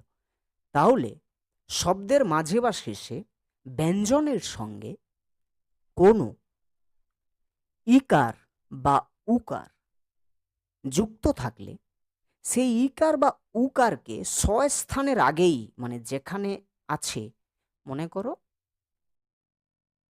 মনে করো আম, এইটাই ধরো, নিচে যে উদাহরণটা আছে সেটাই বলি। ধরো আজি, এইখানেই দেখো, ধরো আজি। তাহলে এইটা একটা শব্দ, আজি একটা শব্দ, আজি একটা শব্দ। ভালো করে দেখো, এখানে আমাদের এই যে বুড়িগাজ যেটা আছে এর সাথে রশ্মি আছে তো, এর সাথে রশ্মি আছে তো, তো রশ্মিটা তো উচ্চারণ শেষে হবে ভাই। দেখো এটাকে যদি আমরা ভাঙি তাহলে কি হবে, আমাদের এই যে বুড়িয়া গজ আর রস্বই, ঠিক আছে, এটাকে বুড়িগাজ বলে। তো আমাদের বুঝতেই পারছো, তো রস্বই, তাহলে শেষে রস্বই আসছে, তাই না? তো এ এই স্বস্থানে না থেকে যদি এর আগে চলে আসে তখন সেটা হয়ে যাবে অপিনিহিত। এই যে ভালো করে দেখো, আইজ হয়ে গেছে এখানে। ব্যাপারটা বুঝতে পারছো কি হলো? ব্যাপারটা বুঝতে পারছো তোমরা? যেখানে হ্যাঁ থাকার স্যার। সেখানে না থেকে যদি আগে চলে আসে, আবার যে কোনো ধ্বনি হবে না। আমি ইয়কে নিয়ে চলে এলাম, সরি, আমি রিকে নিয়ে চলে এলাম, আমি ধরো আম, আম, আকে নিয়ে চলে এলাম, এই এই নাটক করা যাবে না। বুঝতে পেরেছো তো? এখানে রস্বই এবং রস্যু, এই দুটোকেই কিন্তু কাজ করতে হবে, ঠিক আছে? কোনো একটা শব্দের শেষে কোনো ব্যঞ্জনের সাথে যদি রস্বইকার বা রস্য উকার থাকে, সে যে জায়গায় অবস্থান করার কথা সেই জায়গায় অবস্থান না করে, অর্থাৎ রস্বই বা রস্য উকার যে জায়গায় অবস্থান করার কথা বা উচ্চারণ করার কথা সেই জায়গায় উচ্চারণ না হয়ে বা অবস্থান না হয়ে যদি তার আগেই উচ্চারণ বা অবস্থান করে, তখন তাকে আমরা কি বলি? অপিনিহিতি বলে। যেমন আজি থেকে আইজ, ভালো করে দেখো, আজি, আজি, জি, জয়ের পরে রস্বই, কিন্তু এখানে কি হলো? আইজ। তাহলে যেখানে জি জয়ের পরে রস্বই হচ্ছিল সেই রস্বইটা আগে স্থান হয়ে গেছে, আগে অবস্থান করছে, তখন সেটা কি হয়ে গেল? অপিনিহিতি। সাধু, তাহলে এটা কি হবে? সাধু থেকে রস্যউটা যদি আগে চলে আসে তাহলে উচ্চারণটা কি হবে? সাউথ। সাউদ, তাহলে অপিনিহিতি। তাহলে এখানে দেখো, চালু থেকে কি হবে? এটা চাউল, রস্যউটা এখানে দেখো আগে চলে আসছে। যদি মনে করো আমি জাস্ট নর্মাল একটা, আমি আমি বলছি, আমি নর্মাল, হ্যাঁ, আমি নর্মাল আমি বলছি, ধরো আমি বললাম রাখি, তাহলে এইটাকে যদি তোমাদেরকে অপিনিহিতি করতে হয় তাহলে কি করবে? নর্মাল, আমি জাস্ট নর্মাল একটা দিয়েছি, এটার কোনো ধ্যান ধারণা নেই। আমি জাস্ট তোমাদেরকে আমি যেটা বোঝালাম সেটা আমাকে বলো, কি করবে এটাকে অপিনিহিতি করতে গেলে? রাইট। তাহলে কি হবে বলো? রাইট। রাইট। তাহলে এই রস্বইটা আগে চলে আসবে, তাই তো? যেখানে থাকার সেখানে না থেকে আগে চলে আসবে। তাহলে আমাদের আমরা কি বলবো? বলে ফেলো যে কোনো ব্যঞ্জনের সাথে বা শব্দের শেষে কোনো ব্যঞ্জনের সাথে রস্বইকার বা রস্যউকার থাকলে সেই রস্বইকার বা রস্যউকার স্বস্থানে উচ্চারিত না হয়ে বা স্বস্থানে অবস্থান না করে, বা যেখানে উচ্চারণ হওয়ার কথা বা যেখানে অবস্থান হওয়ার কথা সেখানে অবস্থান না করে যদি তার আগেই উচ্চারিত হয়ে যায় বা তার আগেই অবস্থান করে ফেলে, তখন তাকে আমরা কি বলবো? কি বলবো? আদি ব্যঞ্জন। অপিনিহিতি। বলো, ক্লিয়ার হয়েছে তোমাদের অপিনিহিতি জিনিসটা কি? ক্লিয়ার? যে কোনো উদাহরণ মনে রাখবে। আর এই অপিনিহিতির পরের স্টেপটাকেই বলা হয় অভিশ্রুতি। হ্যাঁ, তো যেমন রাতি থেকে রাইত থেকে রাত, করিয়া থেকে কইরা থেকে করে, ধরিয়া থেকে ধইরা থেকে ধরে, এই যে ধরে, এই যে করে, এই যে পরের যে স্টেপ এটা অভিশ্রুতি, সেটা তো রূপান্তরের ভিতরে পড়ছে, তো এটা আমরা পরে আলোচনা করব। তো বলো, ব্যাপারটা বোঝা গেছে এখানে অপিনিহিতি জিনিসটা কি? যে কোনো, তোমরা এখানে কিন্তু মনে রাখবে যে কোনো দুটো, যে কোনো দুটো, হ্যাঁ, ঠিক আছে, যে কোনো উদাহরণ দুটো মনে রাখবে। আর সংজ্ঞা যদি মনে থাকে না, তার উদাহরণ নিজের থেকেই বানানো যায়। ওকে, রাতি থেকে রাইত, করিয়া থেকে কইরা, ধরিয়া থেকে ধইরা। ওকে, তো এইটা ক্লিয়ার জায়গা, অপিনিহিতি ক্লিয়ার? হ্যাঁ স্যার। হ্যাঁ স্যার। গুড। তাহলে আমরা এতক্ষণ কি পড়লাম? ধ্বনির আগম পড়লাম, তাই না? বলো, এতক্ষণ আমরা ধ্বনির আগম পড়লাম। কারো কোনো ডাউট আছে ধ্বনির আগম? একটু জাস্ট একটু আমি আসছি, তোমরা একটু থাকো, একটু হোল্ড করো। দেখো একটু, যদি কোনো জায়গাতে সমস্যা হয় সাথে সাথে জিজ্ঞেস করো, জাস্ট 1 মিনিট, হ্যাঁ?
বলো বাবুরা, শোনা যাচ্ছে?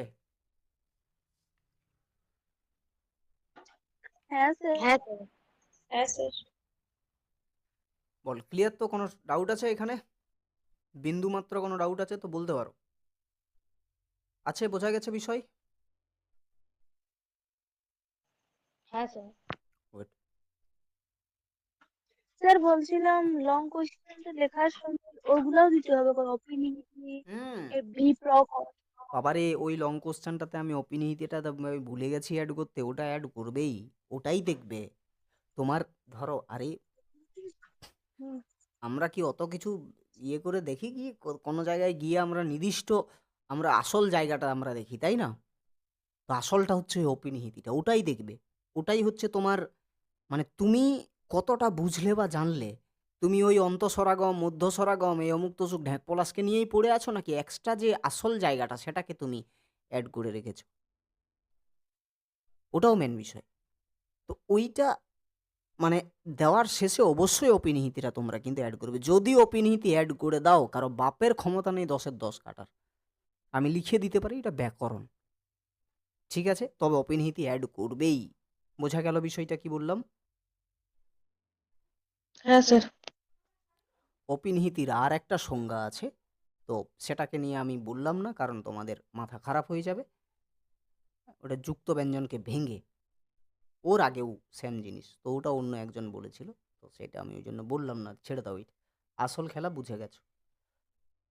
বলো, ধ্বনি আগম সম্পর্কে যদি পরীক্ষাতে লিখতে বলা হয়, নিজের মতো করে লিখে দিতে পারবে না?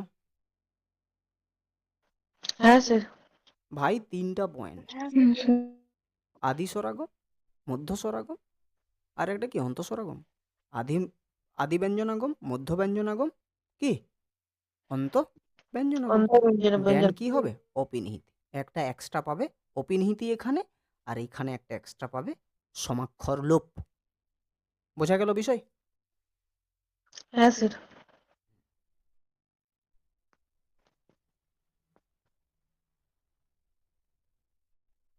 চলে এসো এবারে আমাদের ধ্বনি লোপ। এইটা করিয়েই ক্লাস শেষ করব। পরের দিন আমরা এই দুটো আলোচনা করব, হ্যাঁ। আর একটা স্পেশাল ক্লাস হবে, সেটা হচ্ছে শ্রুতির ধ্বনি, যেটা ওইটা 5 নম্বরের আসার একটা চান্স আছে, তো সেটা পরে আমরা আলোচনা করব। ওটা অনেক শ্রুতির ধ্বনি আছে, অশ্রুতি, বশ্রুতি। তাহলে ধ্বনির আগম পড়াতে গিয়েই তোমাদের ধ্বনি লোপটা পড়া হয়েই গেছে বলা চলে, তাই না?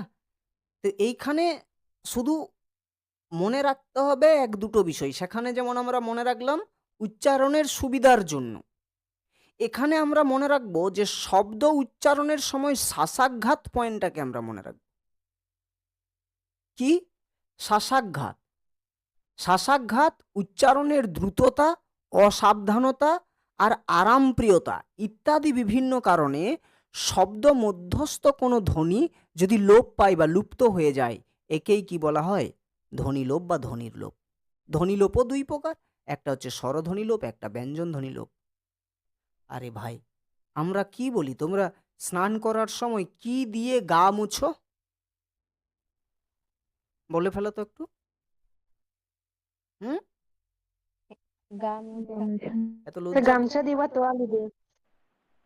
এই এই যে গামছা বললে, কিসের জন্য বললে? কিন্তু অ্যাকচুয়ালি কি, ওটা হচ্ছে গামোছা। আরে অ্যাকচুয়ালি তো গামোছা রে ভাই, অ্যাকচুয়ালি তো গামোছা। গা স্যার মোছা, যেটা দিয়ে আমরা গা মুছি সেটাই তো গামোছা, হ্যাঁ কি না? এটা তো গামোছা। গা মোছা, এই যে গা আর মোছা, কিন্তু আমরা উচ্চারণ কি করছি? গামছা। গামছা। ভালো করে দেখ তো, কে উধাও হয়ে গেছে?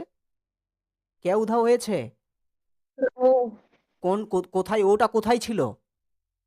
স্যার মায়ের সাথে মাঝে মাঝে। তাহলে কি কি কি কি ধ্বনির লোপ ঘটলো এখানে? মধ্য মধ্য মধ্য স্বরা স্বরধ্বনি। মধ্য স্বরধ্বনি লোপ। ব্যাপারটা বুঝতে পারলে কি বললাম? হ্যাঁ স্যার। তো এই হচ্ছে বিষয়। এগুলো সব শ্বাসাঘাতের কারণে, আরামপ্রিয়তার কারণে, আমাদের অসাবধানতার কারণে, দ্রুত উচ্চারণ করার কারণে আমাদের হয়ে থাকে।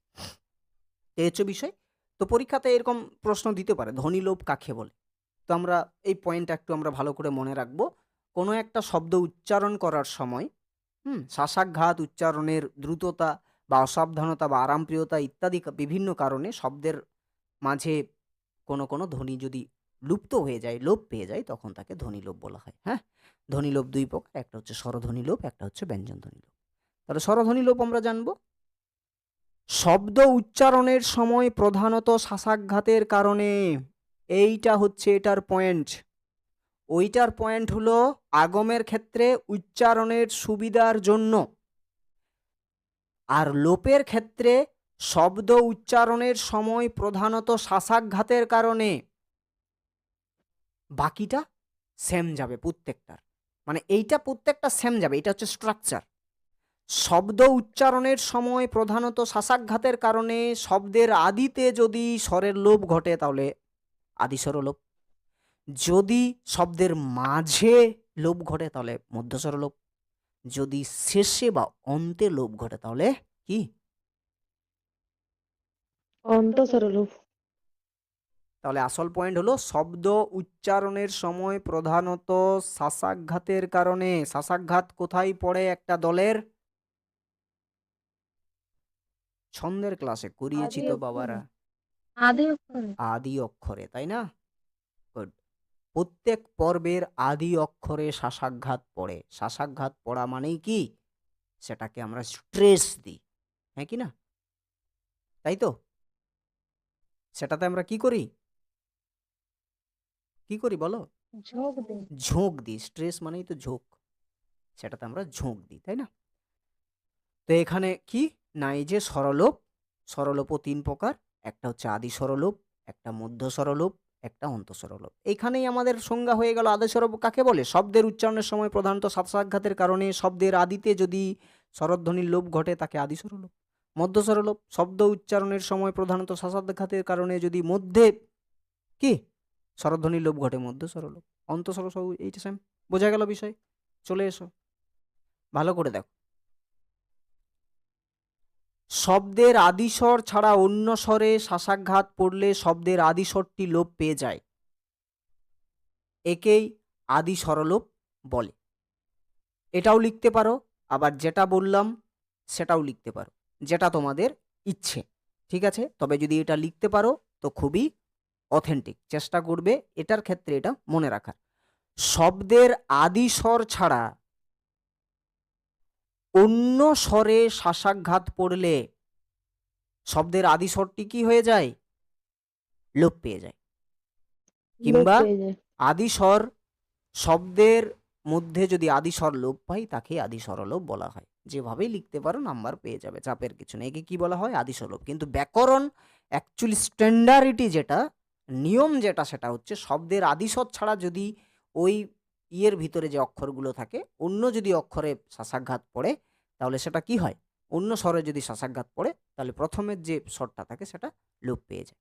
যেমন দেখো, অপিধান থেকে পিধান, ছেড়ে দাও এটা, এটা ছেড়ে দাও। আছিল থেকে ছিল, তোমরা আছিল বলো, আছিল, আছিল কোনোদিন আমরা বলি? বলো, বলি আছিল কখনো না কি স্যার। আমরা বলি? আমরা বলি ছিল, আমরা বলি ছিল। তাহলে স্ট্রেসটা কোথায় পড়ছে? ছিলতে, আমরা বলি ছিল। তাহলে এই যে আমরা এইখানটাতে যেহেতু স্ট্রেস মারছি সেহেতু আগের যে শর্টটা আছে সেটা এইখান থেকে উধাও হয়ে গেল। এটা হচ্ছে একটা নিয়ম আর কি। কিন্তু আমরা মনে রাখবো এই বিষয়টাই যে শ্বাসাঘাতের কারণে আদিস্বর যদি লোপ পেয়ে যায় তাহলে তাকে আমরা কি বলবো? আদি স্বরলোপ। সেটা আদি স্বরলোপ হয়ে যায়। যেমন দেখো, অপিধান থেকে পিধান, তাহলে লোপ কে পেয়েছে বলো? ও ও। আছিল থেকে ছিল, এখানে কি আটা আছে? আছে? না নেই, তাহলে নেই তো লোপ পেয়ে গেছে। ওঝা থেকে ঝা, ওটা আছে এখানে? না না। আর ওঝা থেকে যদি রোজা হয়ে যেত তাহলে কি হতো? হুম? ওঝা থেকে যদি রোজা হয়ে যেত তাহলে কি হতো? আরে দেখ গাধাগুলা, আদি কানাগুলা এক একটা, আদি ব্যঞ্জন হবে। এখানে ও আছে, এখানে ঢুকে গেছে এসে, তাহলে কি হবে? আদি ব্যঞ্জনাগম, তাই না? হ্যাঁ হ্যাঁ কানাগুলা এক একটা সব। বলো আদি স্বরলোপ ক্লিয়ার? হ্যাঁ স্যার। গুড। এইখানে চলে এলো মধ্য স্বরলোপ। তাহলে বাবুরা, এইখানে আছে সম্প্রকর্ষ, আর বিপ্রকর্ষ কোথায় ছিল? বিপ্রকর্ষ স্যার নয়, মধ্য ব্যঞ্জন হবে। বিপ্রকর্ষ। তাহলে মধ্য স্বরাগমে হচ্ছে বিপ্রকর্ষ, যেখানে হ্যাঁ বউ এসে লেপটা লেপটিটা গুচাই দিবে। আর লেপটা লেপটি বেশি, যখন বউ যদি বেশি কায়দা করে তখন মা ছিলা বলি, বাপ রে বাপ, কি ডেঞ্জার নিয়ে এসছি, মাকে শুধু ক্যামেরায় ধরা করাচ্ছে। মানে রিলস বানানোর ব্যাপার বললাম, এটা ভয়ঙ্কর বিষয়। তখন মা আর ছেলে বলবে না না না হাঁটাও, তখন ডিভোর্স, তখন মেয়ে ফুটে যাবে, আবার মা এবং ছেলের ওই বাৎসল্য প্রেম ঘুরে চলে আসবে।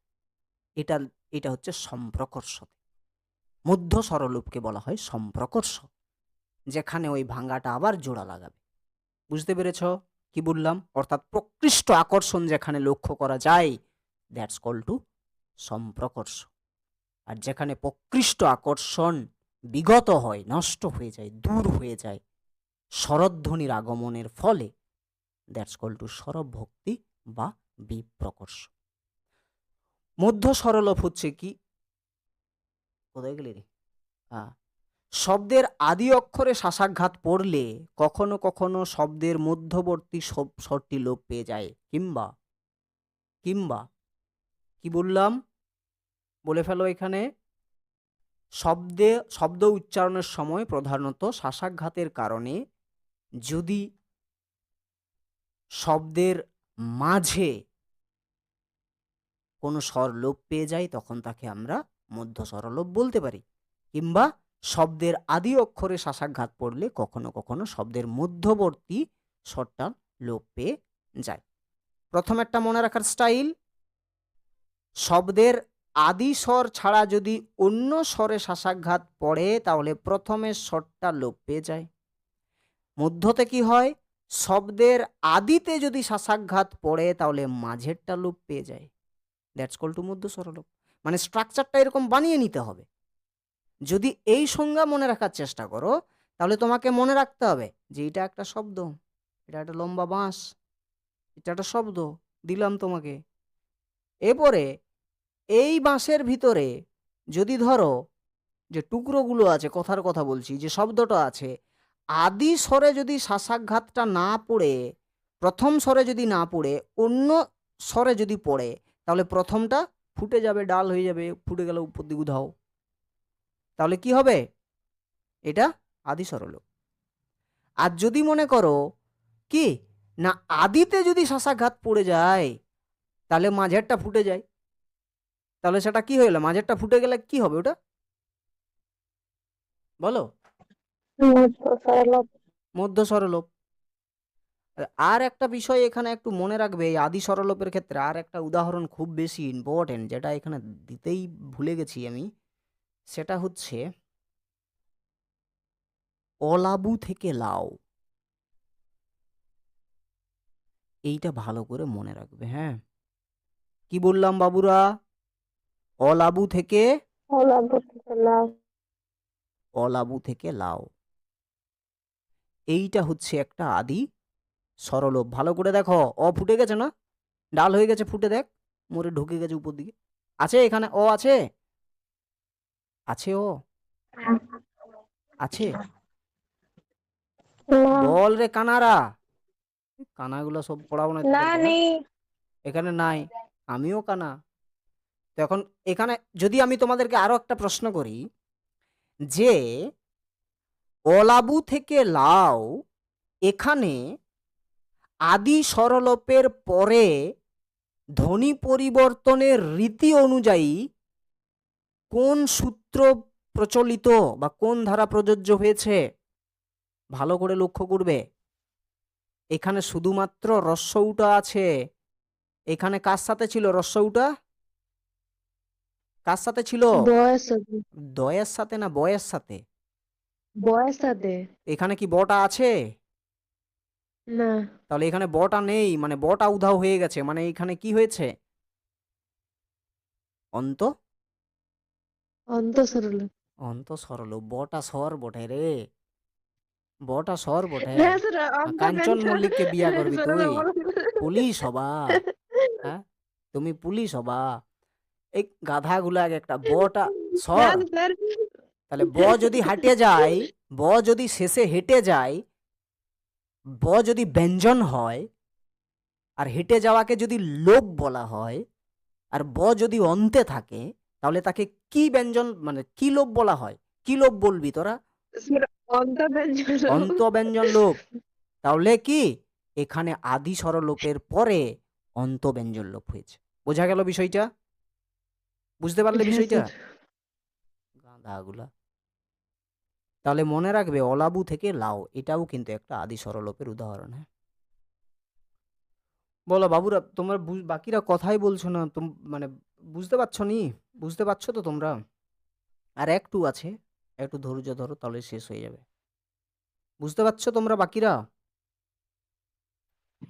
হ্যাঁ স্যার। তাহলে এরপরে মধ্য স্বরলোপ। মধ্য স্বরলোপ কি হলো না, শব্দের আদি অক্ষরে শাসাঘাত পড়লে কখনো কখনো মাঝের স্বরটা লোপ পেয়ে যায়, ঠিক আছে? তখন একে কি বলা হয়? মধ্য স্বরলোপ। ভালো করে দেখো, গামোছা থেকে গামছা, গামোছা থেকে গামছা, তাহলে কি হলো? আদিতে স্ট্রেস মেরেছি, গামোছা থেকে গামছা, মাঝেরটা আকাশে উড়ে গেছে, তাহলে মাঝে ওটা নাই। কাঁচা কলা, অ্যাকচুয়ালি তো কাঁচা কলা রে ভাই। এই যে গামোছা মানে কি, যেটা দিয়ে আমরা গা মুছি সেটাই তো গামোছা, তাই না? সেটাকে আমরা গামছা বলি স্ট্রেস মারার কারণে। আদিতে শাসাঘাত পড়ছে, সে কারণে মাঝেরটা ফুটে যাচ্ছে। অ্যাকচুয়ালি তো কাঁচা কলা, যে কলা কাঁচা সেটাকেই কাঁচা কলা বলি, কিন্তু অ্যাকচুয়ালি আমরা কি বলি? আমরা কাঁচকলাগুলোর দাম কত? কাঁচকলাগুলোর দাম কত? কাতে স্ট্রেস মারছো তুমি, কিন্তু যখন তুমি বললো, তোমরা নিজেরাই বলো কাঁচা কলা আর কাঁচকলা, এবার কাঁচকলা উচ্চারণ করার জন্য কাতে যতটা তুমি ঝোঁক দিচ্ছ, কাঁচা কলা বলার সময় কি তুমি কাতে ততটা ঝোঁক দিচ্ছ? দেখো তো উচ্চারণ করে, দেখো তো ভালো করে। না স্যার। কাঁচা কলাতে নর্মাল, কিন্তু কাঁচকলাতে কা তে স্ট্রেস পড়ছে আমাদের, সেই জন্য মাঝের এখানে, এই যে এখানে দেখো আটা এখানে নেই, এখানে আটা নেই, সেই জন্য কাঁচকলা। নাতি জামাই থেকে নাত জামাই, তাহলে দেখো রস্বইটা এখানে হেঁটে গেছে, তাহলে এগুলো কি, মাঝেরটা যেহেতু ফুটে যাচ্ছে সেহেতু এইটা মধ্যস্বর লোপ। ভালো করে দেখো, এটা কি রয়েছে, সুবর্ণ থেকে স্বর্ণ, ভগিনী থেকে ভগ্নী, সরিষা থেকে সর্ষে, বসতি থেকে বস্তি, নাতিনী থেকে নাতনি। এরপরে একটা জিনিস এখানে খুব ভালো করে মনে রাখে, প্রথম কথা হচ্ছে গামোছাটা এখানে ভালো করে মনে রাখিস, উদাহরণের জন্য বলছি, হ্যাঁ, খাতাতে লেখার জন্য। আর যে কোনো একটা মনে রাখবে, এই ভগিনীটাই মনে রাখবে, ভগিনী থেকে ভগ্নী। তাহলে এবারে চলে এসো, এই মধ্য স্বরলোপকে আমরা কি বলি, কি বলি, সম্প্রকর্ষ। সম্প্রকর্ষ নয় বাবুরা, সম্প্রকৃষ অ বা ঘং, এইটা হচ্ছে কি, এটা হচ্ছে এর ব্যুৎপত্তিগত অর্থ। ঠিক আছে, এর অর্থটা কি, যার অর্থ হচ্ছে প্রকৃষ্ট আকর্ষণ ঘটা বা এক হওয়া। তো কারা এক হবে আবার ঘুরে, মা এবং ছেলে।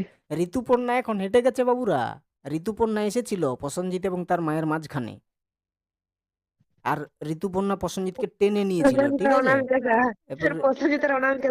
ও যাই হোক, এখন বুম্বাদা, তো এখন ঋতুপর্ণা ফুটে গেছে, ওর মায়ের পছন্দ নেই আর, তাহলে প্রকৃষ্ট আকর্ষণ ঘটা মানে ডিভোর্স দাও ওকে, আবার লেপটা লেপটি হয়ে যাবে। ভালো করে দেখো, এখানে মধ্য স্বরলোপে শব্দের মধ্যবর্তী স্বর লুপ্ত হওয়ার ফলে, মানে আবার লুপ্ত মানে কি, মধ্যবর্তী স্বর আবার চলে যায়, ফলে পাশাপাশি অবস্থিত দুই ব্যঞ্জনের মধ্যে প্রকৃষ্ট আকর্ষণ বা সংযোগ ঘটে বলে একে সম্প্রকর্ষ বলা হয়। সম্প্রকর্ষ এর অর্থ হচ্ছে প্রকৃষ্ট আকর্ষণ ঘটা বা এক হয়ে যাওয়া, আর এটার বিপরীতটা কি, বিপ্রকর্ষ। তাহলে ভালো করে দেখো, ভালো করে বুঝবে, মধ্য স্বরলোপে সম্প্রকর্ষ ঘটে, মধ্য স্বরাগমে বিপ্রকর্ষ ঘটে। ঠিক আছে, তাহলে মধ্য স্বরলোপে কি হয় না, শব্দের মধ্যবর্তী স্বর লুপ্ত হয়, আর মধ্য স্বরাগমে কি হয়, সব দুটো ব্যঞ্জনের মাঝে একটা স্বর এসে নিয়ে দুটোকে ভেঙে দেই, আর এইখানে ওই যে স্বরটা আসে সেই স্বরটা লুপ্ত হয়ে আবার দুইজন লেপটালেপটি হয়ে যায়। তাহলে মধ্য স্বরলোপে শব্দের মধ্যবর্তী স্বর লুপ্ত হওয়ার ফলে পাশাপাশি অবস্থিত যে দুটো ব্যঞ্জন ছিল, ব্যঞ্জন ধ্বনি, সেই দুটোর প্রকৃষ্ট আকর্ষণ বা সংযোগ ঘটে। বোঝা গেছে বিষয়টা কি বললাম, ক্লিয়ার? এই জন্য একে কি বলা হয়, এর অপর নাম কি, সম্প্রকর্ষ। ভালো করে দেখো, ভগিনী থেকে ভগ্নী, প্রথমে ভগ্নী, এই দুজন লেপটালেপটি, মাঝে অ চলে আসবে, দেখ, সরি মাঝে এই দেখ, এখানে ভাঙি আর তারপরে বলছি, ভ যুক্ত অ, কে কে আসছে দেখ না রে, তারপরে গ, গয়ের সাথে কখনো অ আসবে না, কারণ যুক্ত ব্যঞ্জন, যুক্ত ব্যঞ্জনের মাঝে কখনো অ আসে না। এটার সাথে আমাদের এটা কি আছে, দীর্ঘী আছে, তাই তো। ওকে, এখানে ভগিনীতে দেখ, ভ যুক্ত যুক্ত গ অ, যুক্ত রস্যই যুক্ত যুক্ত গ গ যুক্ত যুক্ত রস্যই। রস্যই। তাহলে দেখ, রশ্মি ঢুকে গেছে মাঝটাতে এসে, তাই না, এটাও তো একটা স্বর, মাঝটাতে রশ্মি ঢুকে গেছে, হ্যাঁ কি না। তাহলে এখানে রশ্মি, এখানে খেন্দি নয়, এখানে ভেন্দি, ওখানে অ ছিল খেন্দি, এখানে ভেন্দি, তো তাহলে এটা হলো। আর এই দিকগুলা ছেলাগুলাকে টেঘরা ভদাস যা ইচ্ছা ধরতে পারিস, কোনো ব্যাপার নাই, হেদো জেদো, তাহলে রস্যই, তাহলে এখানে দেখ রস্যই চলে এসছে। তাহলে এইখানে দেখো, এই গ এবং দন্তন্য দুজন লেপটা লেপটি হয়ে আছে, এই দুজনকে বউ এসে, স্বর এসে, রশ্মি কি করলো, ভাগ করে করে দিল ভগিনী। এবার এটা এই ভগ্নী থেকে যখন ভগ্নী হয়ে গেল, তখন এই ভগ্নীটা হয়ে গেল এখানে যুক্ত হয়ে যাওয়া মানে সম্প্রকর্ষ, আর ভেঙে যাওয়া মানে হচ্ছে বিপ্রকর্ষ। সম্প্রকর্ষ ঘটে কোথায়, মধ্য স্বরলোপে, আর বিপ্রকর্ষ কোথায় ঘটে, মধ্য স্বরাগমে। বিপ্রকর্ষ কেন ঘটে, এই কারণেই ঘটে কারণ একটা স্বরধ্বনির আগমন ঘটে দুটো ব্যঞ্জনের মাঝে, ফলে কি হয়ে যায়, ওই দুটো ব্যঞ্জনের যে যুক্ত মানে যুক্ত ভাব, সেটা ভেঙে গিয়ে আলাদা হয়ে যায়, অর্থাৎ প্রকৃষ্ট আকর্ষণটা দূর হয়ে যায়, ব্যবধান হয়ে যায়। ঠিক আছে, দুটো ব্যঞ্জনের ভিতর দূরত্ব সৃষ্টি করে। আর ভগ্নী অর্থাৎ মধ্য স্বরলোপে ঘটে সম্প্রকর্ষ এই কারণেই, কারণ এখানে ওই দুটো যুক্ত ব্যঞ্জনের মাঝে যে স্বরটা ছিল, যে স্বরটা এসে নিয়ে যুক্ত ব্যঞ্জন দুটোকে ব্যবধান, যেটা দূরত্ব সৃষ্টি করেছিল, সেই দূরত্বটা আবার গুচে যায়, কারণ স্বরটা হেঁটে যায়, লোপ পায়। ঠিক আছে, সে কারণে এটা সম্প্রকর্ষ। সম্প্রকর্ষর বিপরীত প্রক্রিয়া হচ্ছে বিপ্রকর্ষ। খুব ভালো করে মাথায় রাখবে, দুটাই মাঝখানে অবস্থিত। স্বরলোপ এ হচ্ছে সম্প্রকর্ষ, আর মধ্য স্বরাগমে হচ্ছে কি কি মধ্য স্বরাগমে, মধ্য স্বরলোপে হচ্ছে সম্প্রকর্ষ, আর মধ্য স্বরাগমে কি বিপ্রকর্ষ।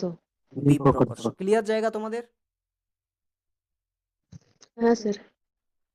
এবার অন্ত স্বরলোপ হচ্ছে যেখানে কি হবে শেষে, তাহলে শব্দের আদি অক্ষরে শাসাঘাত পড়লে কখনো কখনো শব্দের অন্ত বা শেষ স্বরটি লোপ পেয়ে যায়। তাহলে ভালো করে দেখো, এই সংজ্ঞাটাও মনে রাখার কিন্তু খুব কঠিন নয়। প্রথমে মনে রাখবো আমরা কি, শব্দের আদিতে শাসাঘাত না পড়ে অন্য স্বরে যদি শাসাঘাত পড়ে তাহলে হবে আদি স্বরলোপ। যদি শব্দের আদিতে শাসাঘাত পড়ে তাহলে শব্দের কখনো কখনো শব্দের মাঝের স্বর লোপ পেয়ে যায়, মধ্য স্বরলোপ। শব্দের আদি অক্ষরে শাসাঘাত পড়লে কখনো কখনো শব্দের অন্ত বা শেষের স্বরটিও লোপ পেয়ে যায়, তাহলে অন্ত স্বরলোপ।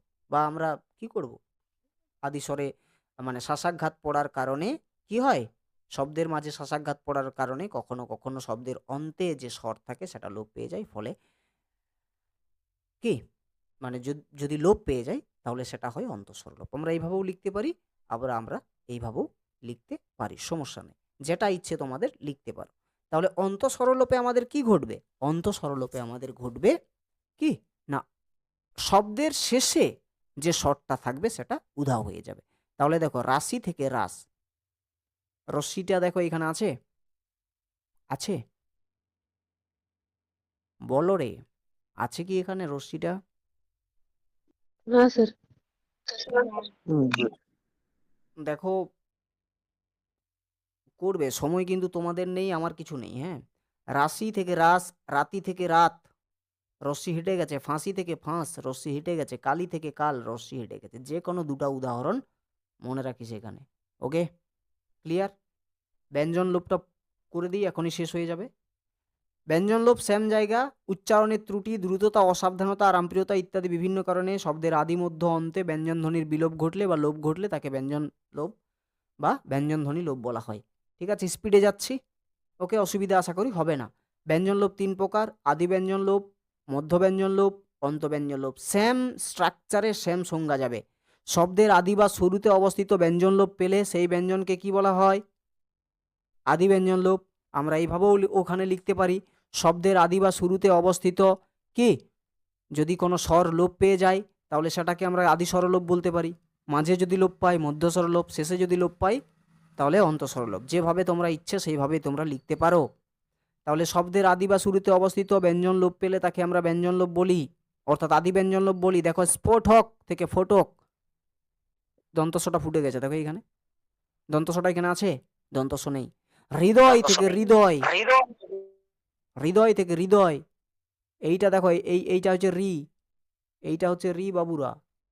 আর রি কে আমরা কখনো এইভাবে লিখি না, রিকে আমরা সবসময় এইভাবেই লিখি সাধারণত। রি এর যে স্ট্রাকচারটা আছে, ওই ঋষির ক্ষেত্রে আমরা ওইটা বলো না। হ্যাঁ, এই যে হৃদয়, দেখো হ উঠে গেছে, হ ফুটে গেছে, হয়ে গেছে হৃদয়। স্পর্শ থেকে দেখো দন্তস্ব ফুটে গেছে, আদির যে ব্যঞ্জন সে হেঁটে গেছে, স্পর্শ হয়ে গেছে। স্পষ্ট, এটা স্পষ্ট নয়, এটা স্পৃষ্ট হবে, স্পৃষ্ট। স্পৃষ্ট ব্যঞ্জন মনে রাখো, কোথাও না কোথায় ছোঁয়ায়, ঠিক আছে না, সেটা হচ্ছে স্পৃষ্ট ব্যঞ্জন বা স্পর্শ ব্যঞ্জন। দেখো স্পৃষ্ট, দেখো দন্তস্ব ফুটে গেছে, পয়েরই পেট কাটা মধ্যন ট আছে, পৃষ্ঠ। আর স্থান থেকে থান, এই এই এই বানানটা এটা থ আকার হবে। হ্যাঁ, দন্তস্ব থ আকার দন্তন্য হবে। দন্তস্ব ফুটে গেছে, দেখো থান, বোঝা গেল আদি ব্যঞ্জনাগম, সরি আদি ব্যঞ্জন লোপ বোঝা গেল। ক্লিয়ার? অর্থাৎ ব্যঞ্জন শুরুতে চলে যাবে। মধ্য ব্যঞ্জন লোপ, এটা কি হচ্ছে? তাহলে মাঝেরটা শেষ হবে। শব্দের মধ্যবর্তী স্থানে অবস্থিত ব্যঞ্জন লোপ পেলে সেই ব্যঞ্জন লোপকে মধ্যব্যঞ্জন লোপ বলা হয়। মাস্টারমশাই থেকে মাস্টারমশাই, দেখো র ফুটে গেছে। মাস্টারমশাই আমরা বলি না, মাস্টারমশাই কোথায় যাবেন?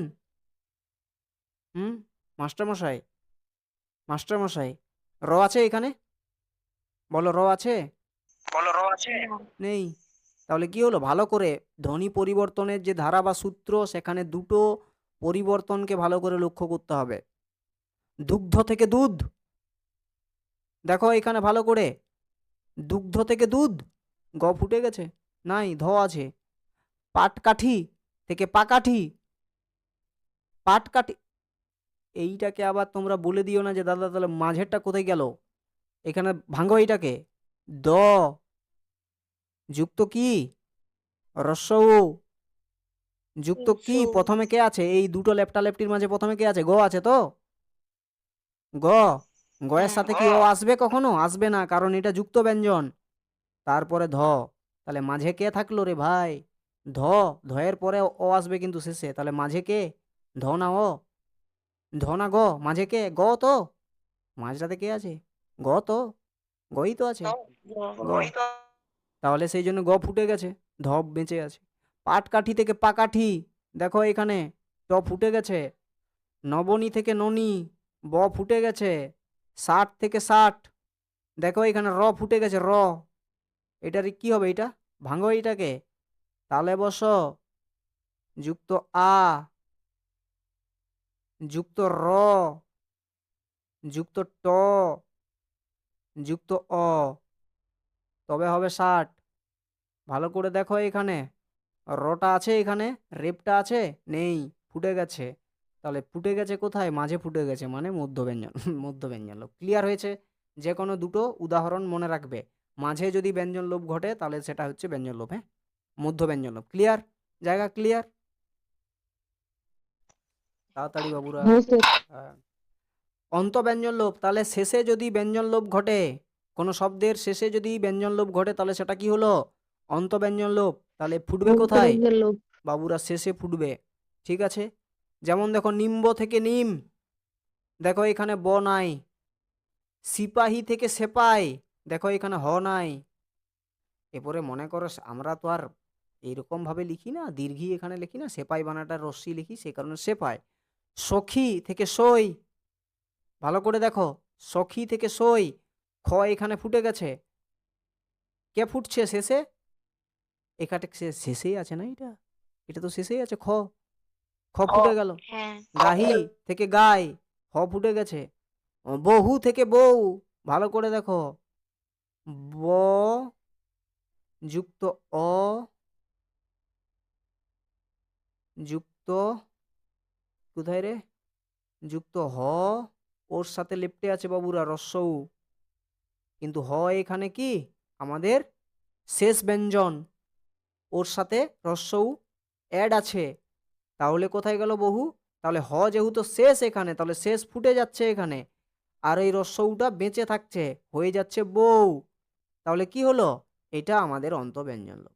যে কোনো দুটো এখান থেকে মনে রাখবে, যে কোনো দুটো। ক্লিয়ার? জায়গা কি বললাম?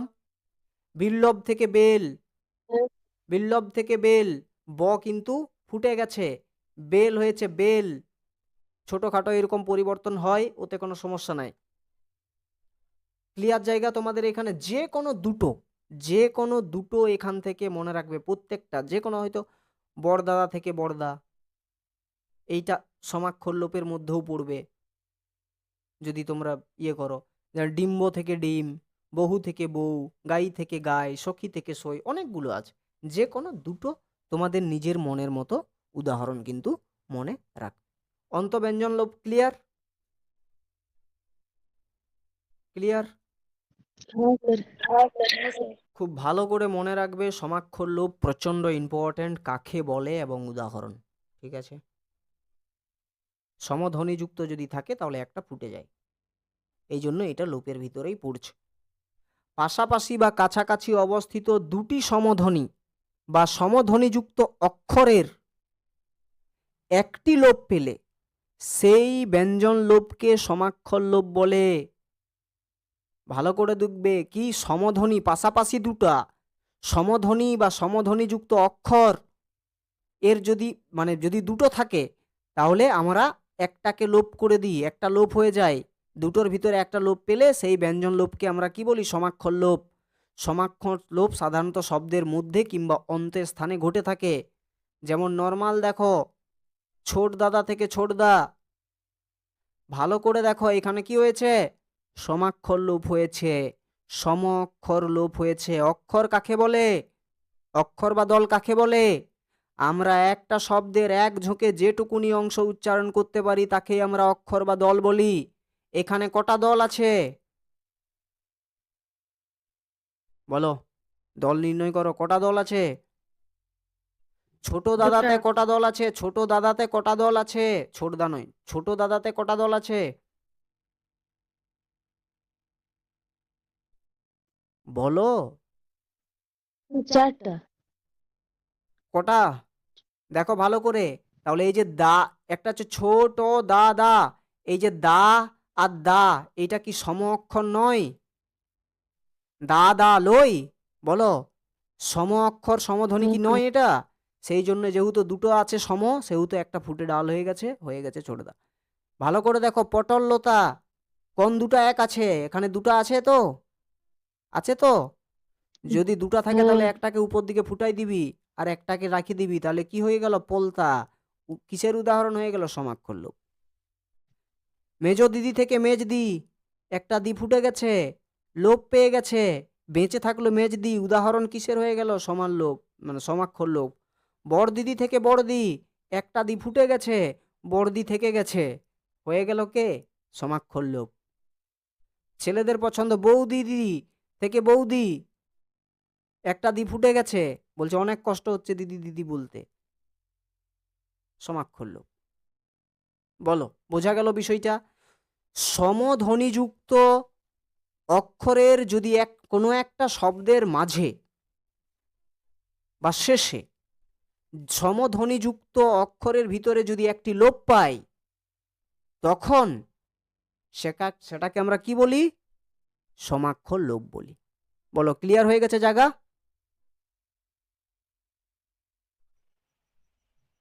হ্যাঁ স্যার।